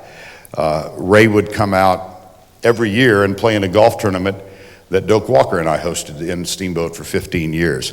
But of all of the guys in that list, I think the one I most wanted to emulate was Jim Mckay, for a variety of reasons. I think Jim is the best writer that we've ever had in sports television, and it's obviously an underused part of our craft. But even more than that was the sense of enthusiasm and adventure and excitement that he presented no matter where in the world he was on Saturday afternoon when he was hosting Wide World. He made you, in my view, want to be at that location and spend that hour and a half in his presence because he was excited to be there, and he was also a great storyteller, which is the essence of our craft. One quick story about Mckay and how brilliant he was. In 1979 and 80, ABC decided to acquire the rights to the North American Soccer League. Jim Mckay was named as the play-by-play man. We had a fellow named Paul Gardner, British writer, who was our analyst, and I was the sideline reporter. Now, it may give you some indication of where my career was headed to know that I perceived an assignment as a sideline reporter in soccer as a major career jump.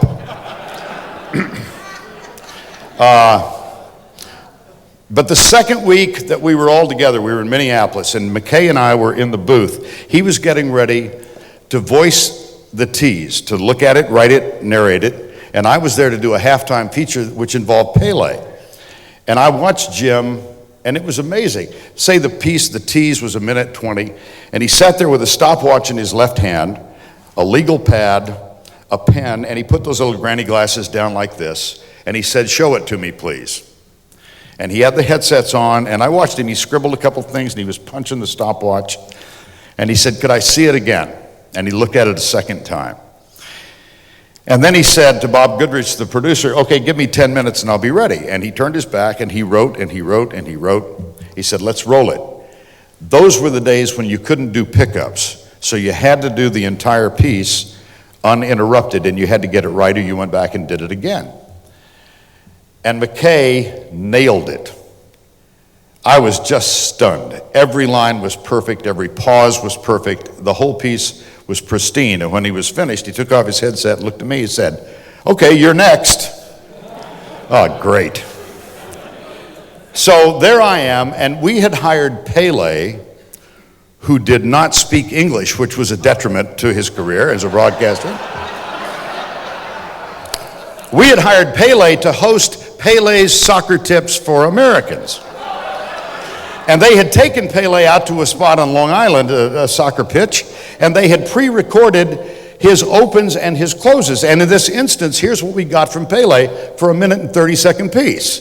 "Hello, I am Pele. Today, I'm going to show you how to kick the ball." And then they went to the end of the piece. He said, "Thank you. Today, I showed you how to kick the ball." And the middle minute was mine. Now, if you think I didn't know anything about figure skating, I knew less than squat about soccer. And I'm trying to come up with this thing with Mckay watching, and he had this bemused little smile back in the, he didn't leave. I know he wanted to see if I could do it. And it was just tedious. And I went into the flop sweat. I mean, I'm just perspiring. And remember, you had to do it over and over until you got it right. Well, we get to the 5th, 6th, 7th take, and finally, I said, "Man, oh man, I got it on the 8th take." And I looked at Jim and I said, "I think I've just set the world record at ABC for number of takes for one piece." He said, "You're not even close." He said, "We did a show called A Bridge to Gold at Innsbruck in 1976. And it was a preview show. And Warner Wolf, who I think just retired from television in New York, was assigned to do speed skating. And Jim made me feel a lot better. He said Warner Wolf took 45 takes to do a 40-second piece. And the sun was going down, and they're all standing around, and Mckay said, "I thought we were going to have to call it Sunset to Gold." But it was that association that really got me one. And one other quick Mckay story. We were assigned to the Soccer Bowl in 1980. In mid-September. I'm sure you remember the game. It was the Cosmos featuring Vyacheslav Bogicevic at midfield against the Washington Diplomats and Johan Cruyff. But we thought it was big time. And Nancy and I were sitting at home on Monday night, and I knew that was going to be my assignment for the following Sunday. And we were at home on Monday night watching Monday Night Football, and this was the heyday with Gifford, Meredith, and Cosell. And Frank was reading the POMO for the college games that were coming up on the weekend. And, regional coverage in the South, you'll see Tennessee, Vanderbilt. In the Midwest, it's Michigan, Purdue, Texas, and Baylor in the Southwest, and Arizona and UCLA out west. And in little tiny letters at the very bottom, it said, "Salisbury State at Hampden, Sydney." And Frank said, "Some of you will see the Division III encounter between Salisbury," and well, Cosell went into his act. "I'll tell you what, that's the game I want to see. I know the rest of you worried about Tennessee, but as for me, give me Salisbury State and Hampden, Sydney. Matter of fact, I feel compelled to go to Hampden, Sydney." And he went on and on. Imagine Cosell being sarcastic. What a shock. And Nancy and I laughed. We thought it was funny until the next morning the phone rang. And it was the New York office at ABC, and they said, "Listen, Chuck Howard has decided that since you have sideline responsibilities on Sunday, And Peter Engelhardt is going to be producing his first game. You are now assigned to do play-by-play of Salisbury State and Hampden-Sydney. Well, as so many of these occasions, when they come up, you think, oh my God, I can't handle this. And then you get there, and it means so much to the folks, and it's just a wonderful experience, and that was the case. It's a beautiful campus. The stands are on one side. It was John Dockery and I did the game, and the gym is at the south end of the stadium through the end zone. It's a two-story building, and right before the game began, some of the kids got up in the second floor and unfurled a bed sheet. And on the bed sheet it said, Hampden-Sydney welcomes ABC Sports. And in smaller letters it said, where the hell is Howard Cosell? And in very tiny letters, but I could read them, it said, who the hell is Verne Lundquist?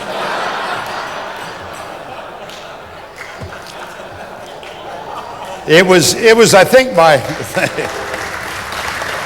perfect. It's all in the timing. Rick, it didn't get you, it got me. Quick story, when the train is going by. I spent 4 years at Texas Lutheran College, now University, and I sang in the college choir. And it's the best experience of my college career. I loved it. And we were on, this is appropriate, we were on tour, and we were singing in a church in Stuttgart, Arkansas. I hope he blows it again. And we had a real flashy conductor. And our opening piece was such that we all stood, the 65 of us, in our robes and very dignified, and we had pitch pipes. And you'd pass it down, you'd hum it. And then the conductor in full tails, Paul Engelstad, would stride down the middle. And when he got about 2 feet from the podium, he would kind of leap. And he'd keep his hands at his side, and the cue for us to sing, and we all began in unison on this great piece, was when his foot hit the podium, we started singing. And if you were sleeping, it scared the heck out of you. Well, en route down, he's walking down, and a train came by. Now, we've got the pitch, and you hear a train whistle. It was cacophonous. Everybody had a different note, and we sounded like some John Cage piece. I mean, it was awful. I want to go back to my relationship with Scott for just a second. I think he agrees with me that the Albertville Olympics, because it was our first, that's going to be the favorite, I think. I mean, we did Tanya Harding and Nancy Kerrigan and Lillehammer. That was a circus in its own right. We did Nagano, and that was kind of disappointing. But let me tell you something about my friend, and Carl was very gracious in his introduction. I learned something from Scott.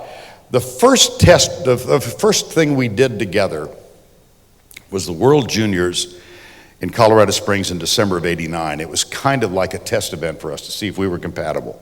And they decided we were, and then they decided we were ready for an adult beverage. So we went to the Europeans in Leningrad in January in the middle of the winter. And I was really scared because I didn't know anything about his sport.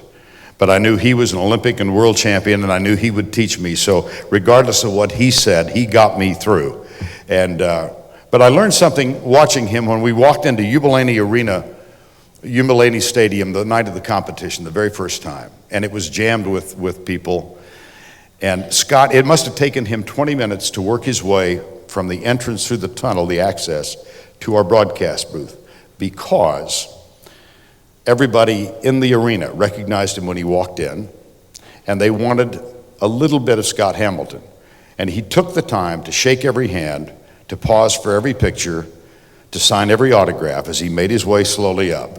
And I've seen that happen around the world with him, and I thought about some of the athletes that we all cover, and I just get a little contemptuous of guys who say, I ain't no role model. Let me tell you, there's a quid pro quo. And if you take the celebrity and the money and the fame, you are a role model. He's the best I've ever seen.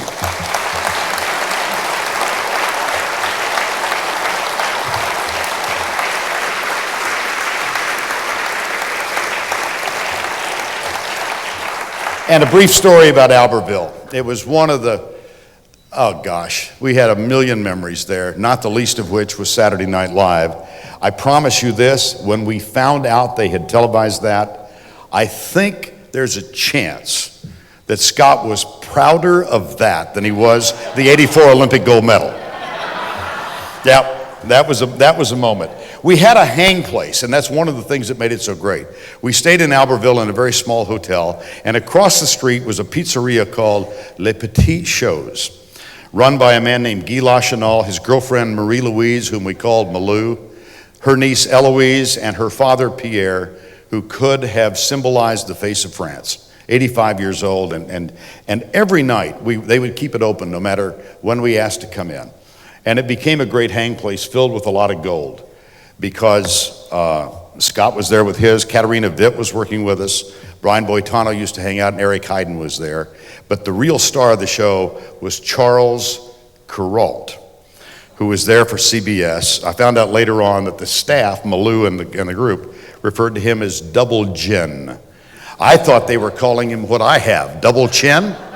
It had to do with his drink of choice. And he would sit and do the Pall Mall cigarettes every night. But on this given night, we were in there, the place was crowded, and Malou was walking back. She was a little waif of a woman, about 5 feet, maybe 100 pounds. And she was walking back and forth, serving people. And we heard the Carpenter song, We've Only Just Begun. And they were playing it back in the kitchen. And my friend got up without a word and walked back. We could see him, he didn't know that. And he walked up to Malou and put his arm around her waist and grabbed her hand in a dancing motion and began to dip and glide and turn and swirl through the pots and the pans and the pizzas. And it was just such a tender thing. And I can see Malou right now having another glass of wine in that little place saying, no, really, I danced with Scott Hamilton in that kitchen. It was very special.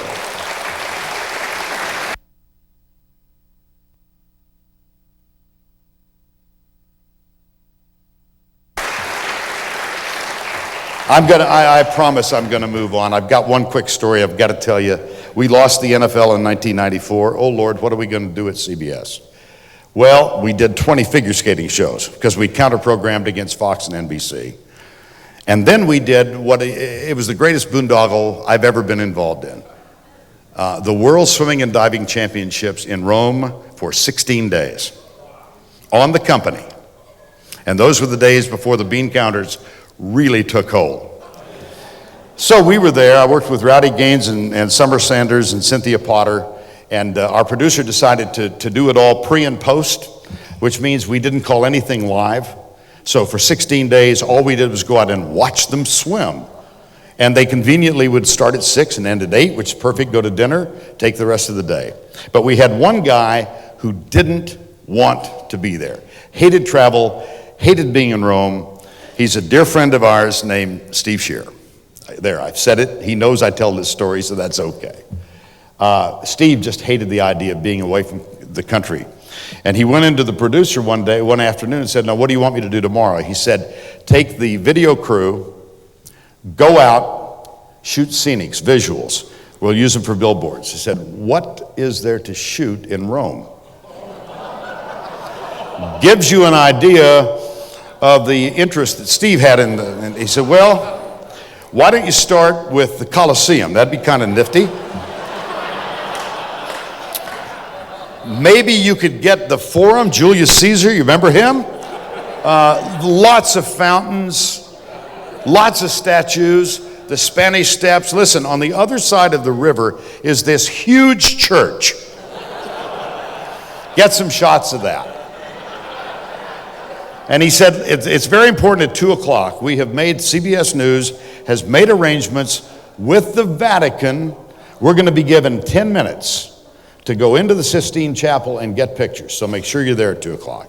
So Steve, off he goes, spends the day. The next afternoon, when he's completed his rounds, I happen to be in our little office, and he comes in, and Bob Deacus, the producer, said, well, how'd it go? He said, oh, my Lord, what a city.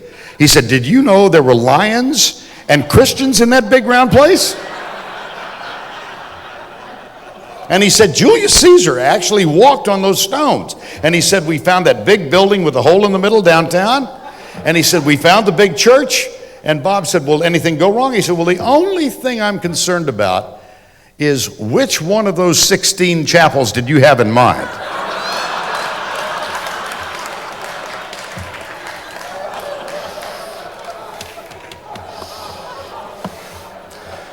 I'm going to wrap it up. You want one more? You want a Bradshaw story? I'll give you one Bradshaw story. Terry, I was Terry's first partner. And I read an article about a book I guess he's writing just recently, and he said, boy, that 1984, we were really awful. And he wasn't far from wrong. We were not great, and we were doing a lot of games that were going to 10% of the country. We had a lot on our plate that involved Tampa Bay, Atlanta, and New Orleans. They kind of had a little triumvirate there. And Terry has admitted now that he suffers from ADD, adult attention deficit disorder. Those of us who know him well believe that you reverse it, he is suffering from a disease in which he is not the subject of attention. He likes to call attention to himself. I'm just turning it around. Anyway, he's very innovative, and he decided early on, because we were doing games that weren't being seen by many people, let's involve a character and put him into our broadcast. And thus was born the career, it lasted only for 1 year, of Willie Anderson from Colby College. Terry said, and he's right if you think about it, listen, everybody pays attention to the kick returner or the punt returner. Nobody really knows who's on kick coverage teams. Let's put a guy on him. And so we were doing Detroit at New Orleans the week we started this, and Billy Sims was playing. Here's the kick, and Billy Sims has it, and he's back to the 10, the 20, the 30, the 40. He's tackled at the 43, and Terry jumps in and said, man, what a tackle by Willie Anderson from Colby College. He's a free agent who's made this team at wide receiver. Fine, nobody checked. The next week, I don't remember who it was, Atlanta and Tampa Bay, and the Falcons have the ball, and here comes the kickoff return, and it's out to the 20, the 30, the 40, and there's the tackle made, and Terry jumps in. He says, there was a fine key block provided by Willie Anderson of Colby College. Willie played in 12 games.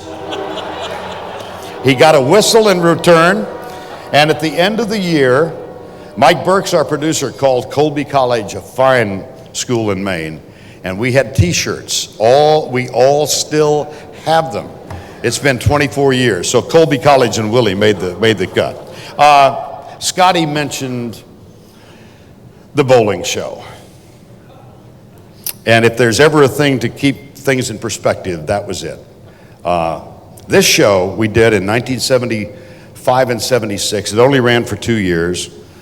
Greg and I were talking. He grew up in Dallas, and he remembers. I swear to you, not a month goes by to this day if somebody says to me, I grew up in Dallas, I just cover my ears because I'm going to hear about being the host of Bowling for Dollars. And it happens. Well, here's how the show came about. It was a syndicated program run by Claster Productions out of Baltimore.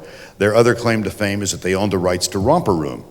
And they asked me to do this show. It ran Monday through Friday, 6:30 to 7. And it was a game show. And there was not much dignity involved in this thing.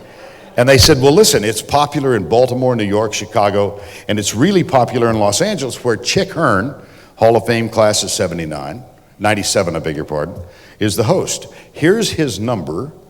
Call him and ask what he thinks of the show. So I called, and he was kind enough to take my call. I said, Mr. Hearn, you do Bowling for Dollars. He said, yeah, I do. And I said, well, tell me a little bit about it. He says, well, we're on Channel 5, independent station. He said, we get enormous ratings. We kick Huntley Brinkley's behind. We just nail Walter Cronkite, and whatever ABC throws up, we murder them in the ratings too. And I said, well, Mr. Hearn, you're the voice of the Los Angeles Lakers. I'm a little concerned about your reputation. I mean, don't you worry about that? And he said, son, let me put you right away. Anybody who would watch this thing has no idea that I do the Los Angeles Lakers. Take the money, put it in a pool, send your dog to college. So I did the show, and in the midst of the run, I get my first national telecast, Texas A&M in Texas. Worked with Frank Broyles. We're down at College Station on Thanksgiving Friday. Don Ohlmeyer produced it, guy who went on to some degree of fame. And the telecast works pretty well. And my best friend Joe Cash was with me. We're off the air. We're driving back to Dallas. And he's driving. I'm on the right side. And I'm on an insufferable ego trip. I mean, just, hey, Joe, Portland, Maine, Portland, Oregon, 30 million people. Yeah. Gosh almighty. Just think of all the people in the middle. Yeah. We pull into a gas station in Fairfield, Texas, and the attendant comes out. Remember those days? And Joe goes in to use the facilities, and the guy's doing the windshield and looked in. I could tell he recognized me. And he kind of paused, and I thought, well, he's going to say something nice about the telecast today. And he looked again and rubbed one more time. And finally, I couldn't stand it. So remember those old mustard yellow coats that ABC wore? There's the patch. And he looked again and kept rubbing, and finally looked over his shoulder. He said, Rudy, God almighty, get out here. It's the Bowling for Dollars dude on the TV.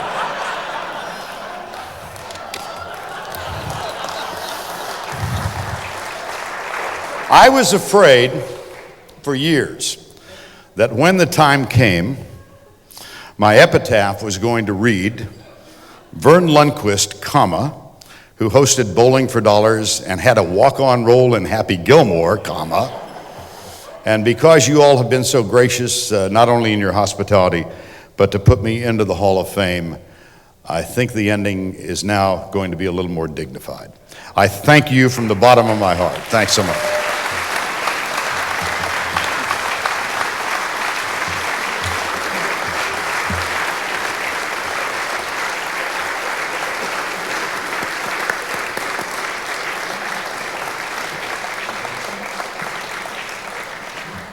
Verne, I don't know if you know it or not, but Terry Bradshaw was here one time when we were still at Keppel Auditorium, and Dave Dials happened to be the man who was emceeing that night. He wrote The Man of Steel, and when I told him that Terry was going to be there, he said, oh, you're going to have trouble with him. He said, he is hard to get along with. And so when I met Terry, I was a little bit concerned, but he was as nice as he could be. The first thing he said to me was, you want me to play my guitar for you? I brought it. And after we talked for a while, I said, you're really a very nice person. I said, Dave Dials told me I might have some trouble. And he said, well, there's a difference. I said, what's that? He said, I don't like Dave Dials. So, well, that pretty much tells you what Terry can do. And I was there the night that you were dubbed ludicrous. If it makes you feel any better, you're not the only name he mispronounced. Words of praise are easy to come by as we introduce our next presenter. Tom Callahan is an author himself, but he has kindly consented to be here tonight to introduce a friend who is being inducted into the Hall of Fame. Tom's credits include some of the greatest books on sports and sport figures that have ever been written. Let me give you some titles. Around the World in 18 Holes, In Search of a Tiger, Johnny U, The GM, and my favorite title, The Bases Were Loaded and So Was I. He has brought endless hours of pleasure to reading fans over the last few years, and it's a thrill to welcome him to our stage tonight. Please welcome with me Tom Callahan.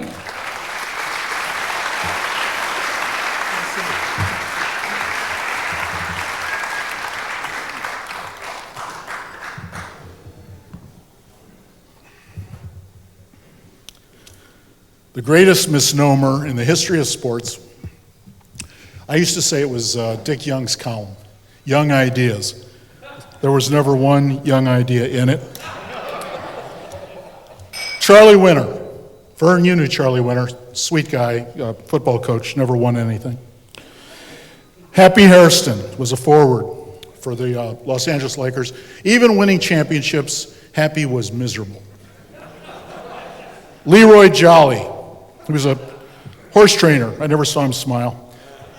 He trained Foolish Pleasure, the other horse in the match race, the ill-starred match race with Ruffian. When Ruffian broke down in New York and had to be put down, the whole country was in tears. I was with Dave Kindred. And we went running back to the barns, and we went to Foolish Pleasure's shed. And sitting out in front was Leroy Jolly's father, whose name was Moody Jolly, which to me was like trying to have it both ways. So Kindred says, what did you see, Moody? And he said, we threw a fast quarter at the bitch and she came unbuckled. And I went to Dave, I said, I don't think I have the heart to write that, do you? And he said, no. And Dave and I, that's what proves how alike we are. We're very much alike, although I'm more reasoned and sanguine, and he's a bit of a hothead, and I've spent 25 years pulling him out of fist fights at different places.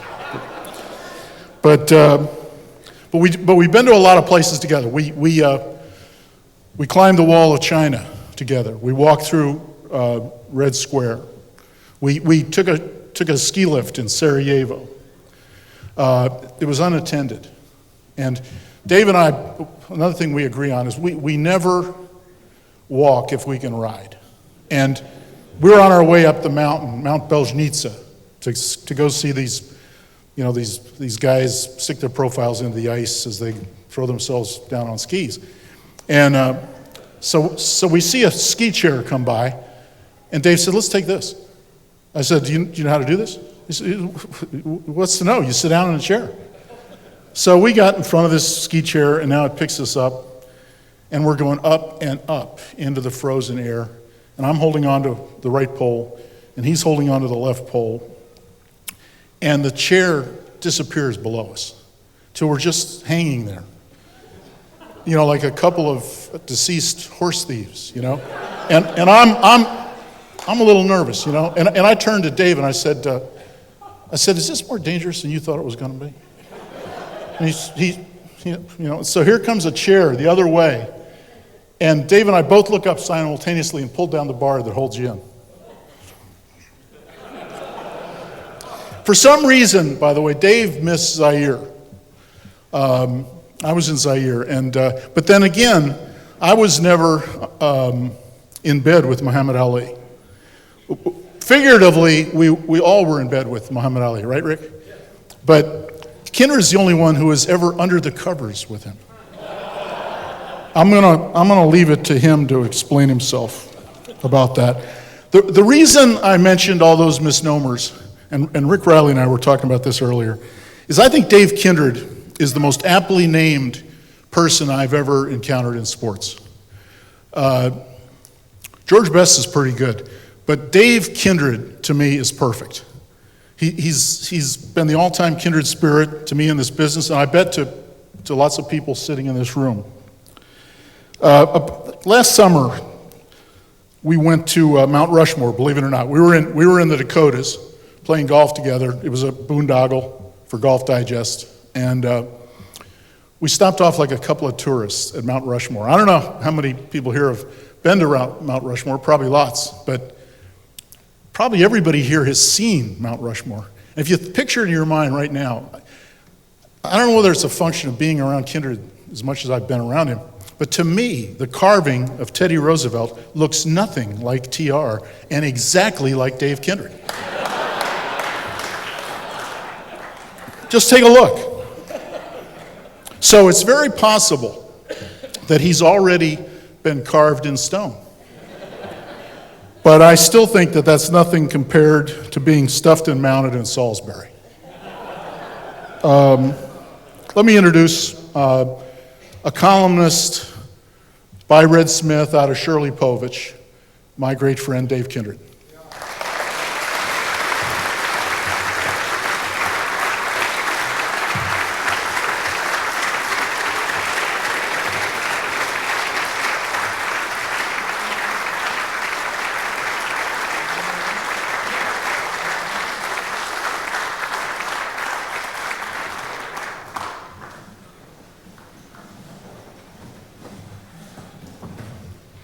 I don't know where to begin to defend myself. I think I'm much better looking than Teddy Roosevelt. But Verne, speaking of bowling for dollars, reminds I'm now at work on a book about the Washington Post. I'm going to do a kind of a year in the life of the Washington Post. It's going to be necessarily kind of a newspaper memoir too. So I called by chance, a printer that I know. Printers are virtually extinct now. Printer, when I worked at the Daily Pantograph in Bloomington, Illinois, 18 years old, working my way through college. At that time, you couldn't touch type. You know, if you actually touched the type in the back shop, they hit you with a pica stick. And I learned that lesson very quickly. So I called that printer. He's now 75 years old. And I asked him about the 18-year-old Dave Kindred. What was he like interviewing, doing reporting on who I was? And he said, well, you remember when you did the bowling column? No, I don't remember doing the bowling column. I thought, like Verne, I had put that behind me somewhere. But apparently that stays with you, because in 1964, the first time I left town, actually, from Bloomington, Illinois, to go to a World Series, Cardinals and Yankees, I believe, I was bowling. I was at Circle Lanes. This is all reported to me by my friend Bob Blunk, the printer, who said that we were bowling, and the sports editor came and asked if you'd like to go to the World Series. Would I like to go to the World Series? No, I'd rather stay here and watch Pony League games. So I went to the World Series with this printer, but yet what he remembered was how many times I had got his name into the bowling column every Sunday. And I had done that thing for the 4 years that I was in college. Tom, my great friend, mentions being in bed with Muhammad Ali. Yes, I was in bed with Muhammad Ali. It happened in 1973. It's in the book. It's in this fabulous new book that you want to read. Right after Hate Mail from Cheerleaders, you have to buy Sound and Fury, Two Powerful Lives, One Fateful Friendship. That's a technique I've learned from my great friend John Feinstein, which is never say a complete sentence without mentioning the latest book you've done. So I've done this book, and it begins with me in bed with Muhammad Ali, 1973 in Las Vegas, because Ali's room was always a madhouse of people. You couldn't hear anything. It was filled with, pimps and whores, nappy-headed hoes probably,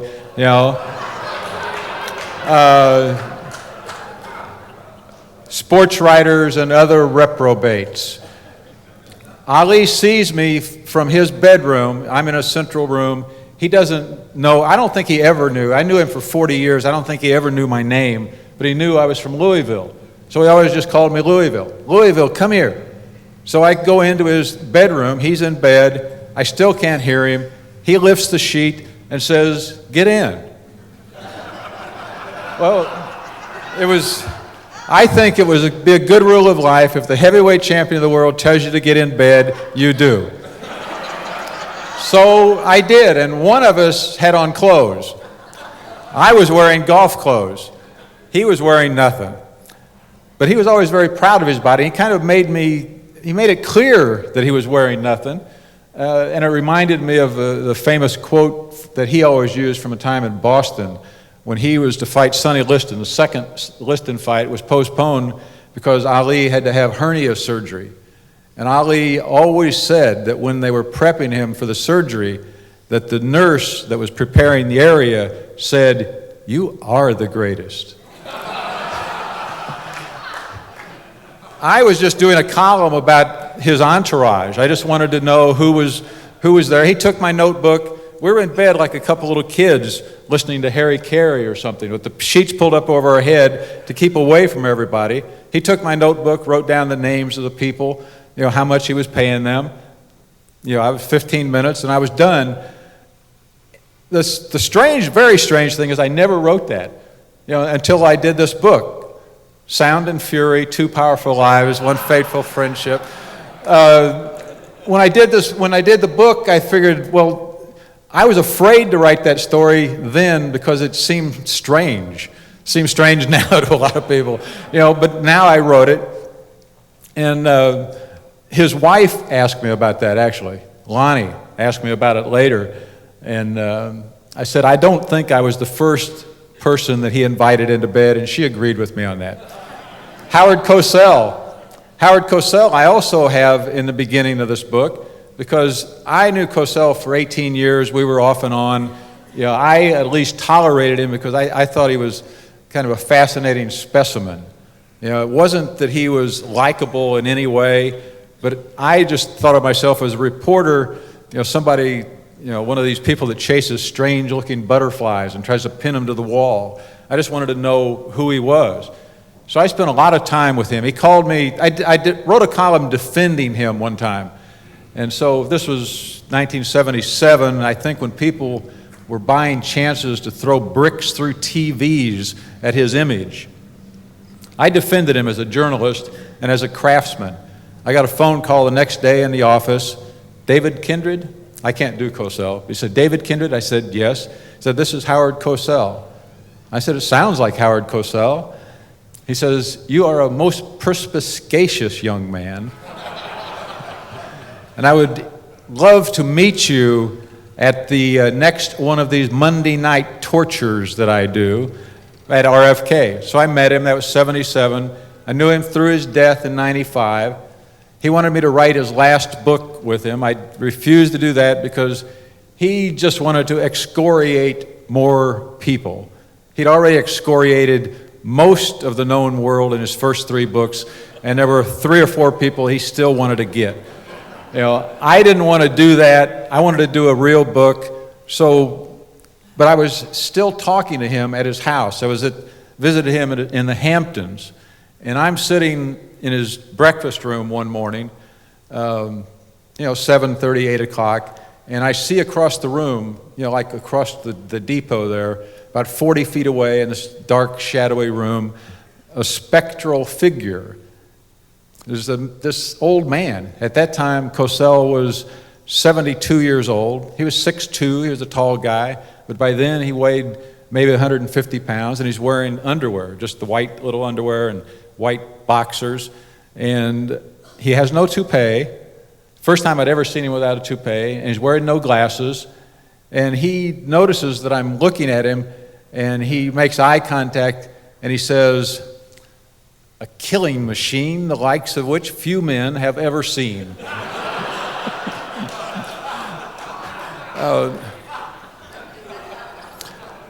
That's in that book too, Sound and Fury. Rick Reilly has won this thing 11 times. I won it once. He brought his brother. I bought all of Illinois. I'm going to, if you would, as Verne says, indulge me. I'm going to introduce these people because literally without these people, I wouldn't be here. My mother, who can't hear anything, but if you applaud really loudly right now, will tell her that I was introducing her.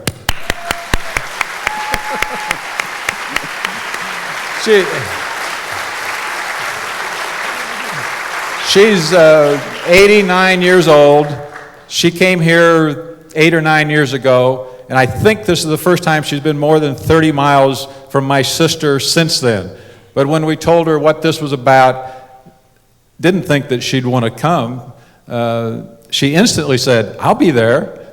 And that's what, my father died when I was 20, but my mother and father, and I thought it was what all mothers and fathers do. I didn't know how special it was. They were with me every baseball game I ever played, every basketball game I ever played.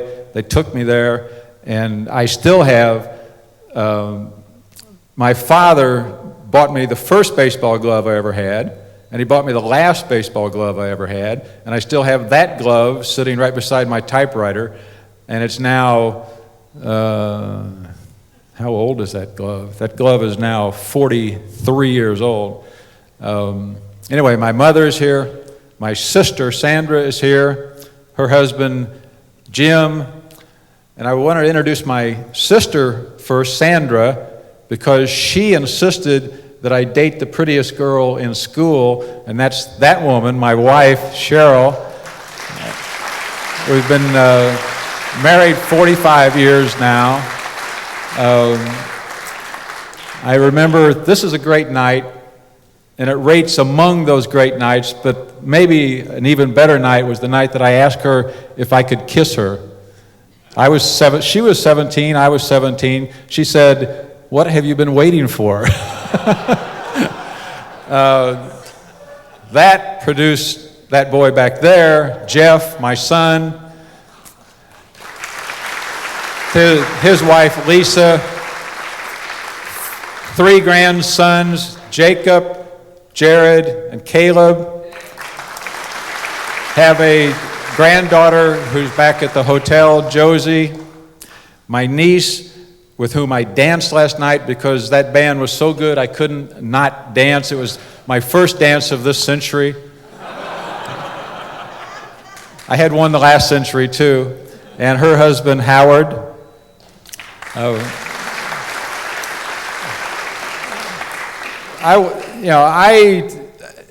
Nobody gets here, without encouragement and all that. And I just like to name the sports editors that I've worked for because all of them were important. Jim Barnhart in Bloomington, Illinois, Earl Cox in Louisville, Kentucky, George Solomon at the Washington Post, Van McKenzie in Atlanta. Van just died this year. He was one of the great sports editors ever, won the Red Smith Award this year. And I miss him and will miss him. The people at Golf Digest have been great to me. Jerry Tardy, Mike O'Malley. But basically, I love this business. There are people like Bob Hamill and his wife, Julie, who drove, great friends of mine who have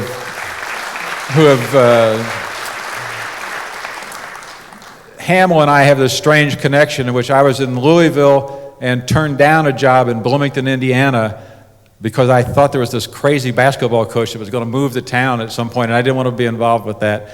But Hamill wound up taking that job and staying forever. His wife Julie with him. They drove from Bloomington to be here tonight. Hamill and I have tried for 40 years to figure out Bob Knight, and we like him. In the end, we like him. I brought notes. I should look at my notes to see what it is that I was going to say. I wanted to talk a little bit just about, being stuffed and mounted. To be in this Hall of Fame, I had lunch with Verne at Augusta. I enjoy this. I like the recognition of it. I like the idea that a town like Salisbury cares enough to care about us. Verne was like a little boy. And I loved it. When Verne came in and talked about how excited he was for it, it got me pumped up for it. I grew up reading Red Smith. I wanted to be Red Smith. I was lucky to meet Red Smith. Tom Callahan, who may be the best sports writer in America today, knew Red Smith much better than I did. We had that in common. He traveled with Red and Jack Murphy, who Jack is in this Hall of Fame too. It's a great honor to just be connected with names like that. Jimmy Cannon. I had a great luck in that my first job was in Louisville. My first real job was in Louisville. The first time I didn't have to do a bowling column was in Louisville. And I got to meet all these people as they came to Kentucky for the Kentucky Derby. Red Smith, Jimmy Cannon, Shirley Povich, all of the great writers that I think of as great writers. Today people are loud and people are outrageous and people are mean, and I don't think that's always necessary. There are times when you have to drop the hammer on people, but more often than not, I just like to tell a story. I'll end quickly. I'm now writing this book. You know about Sound and Fury.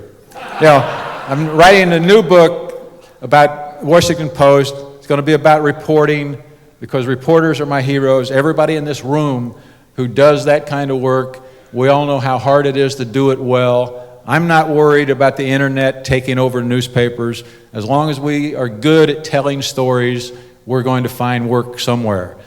The only thing I know about this next book is that the epigraph is going to be a line from Deadline USA, a movie made in 1952.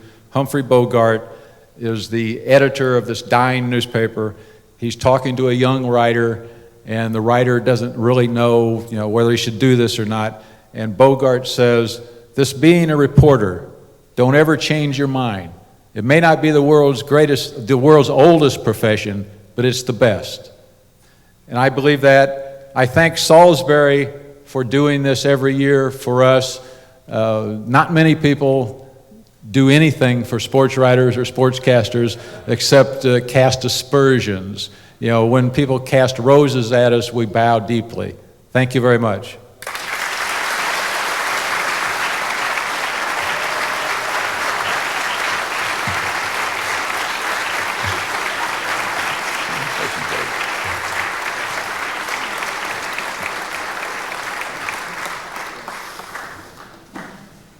I hope all of you have enjoyed the goodie bags provided by the many friends and sponsors of NSSA. I know I look forward to that part of each year's start of the NSSA weekend. And of course, my first goal is to make sure I have my Hillerich and Bradsby bat. When I first started with NSSA, my children were 13, 10, and 9 years of age. And I could tell people that I didn't want to disappoint them. My youngest is now 38. Doesn't even live in Salisbury, but it's still the first thing I look for. Now my excuse is that I have grandchildren. Not that they will ever get to see my Hillerich and Bradsby bat. Oh, I may let them see it, but they understand this is Granddad's.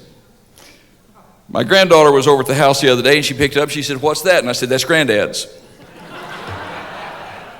It's not that I was ever that good at baseball. I wasn't. But it didn't keep me from wanting the best equipment made, and that meant getting my very own Louisville Slugger. Now every year I get to add to my collection. It may be small, but it's still a Louisville Slugger. Baseball is truly alive, and it will never die as long as those fields, volunteer coaches, and Louisville Sluggers still work together to give us today's and tomorrow's stars on America's major league fields. Standing on those dusty fields in Lebanon, Missouri, where I grew up, and that happened a long time ago. But once a year, it all seems like yesterday when I get my new Hillerich and Bradsby bat, my Louisville Slugger in miniature. Our national winners and Hall of Fame inductees receive full-size bats with their names emblazoned on them. Would Rick Reilly, Verne Lundquist, and Dave Kindred join me on the podium to receive your own Louisville Sluggers with your names already on them? Again, these bats are provided through the generosity of Hillerich and Bradsby as their way of honoring these outstanding people. Those of you who have your small bats from your goodie bags, may I remind you that airlines consider them weapons. Please put them in your bags that you check, not the ones that you carry on. And now, ladies and gentlemen, again, here is Neil Wilkinson to lead us in our traditional closing. Out of respect and admiration for this, the greatest nation ever known, please join Neil in singing "God Bless America."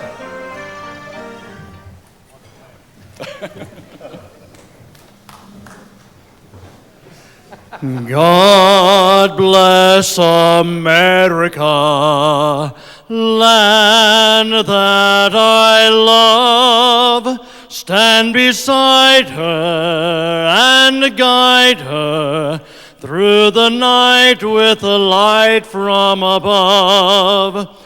From the mountains to the prairies, to the oceans wide with foam. God bless America, my home, sweet home. God bless America, my home, sweet home.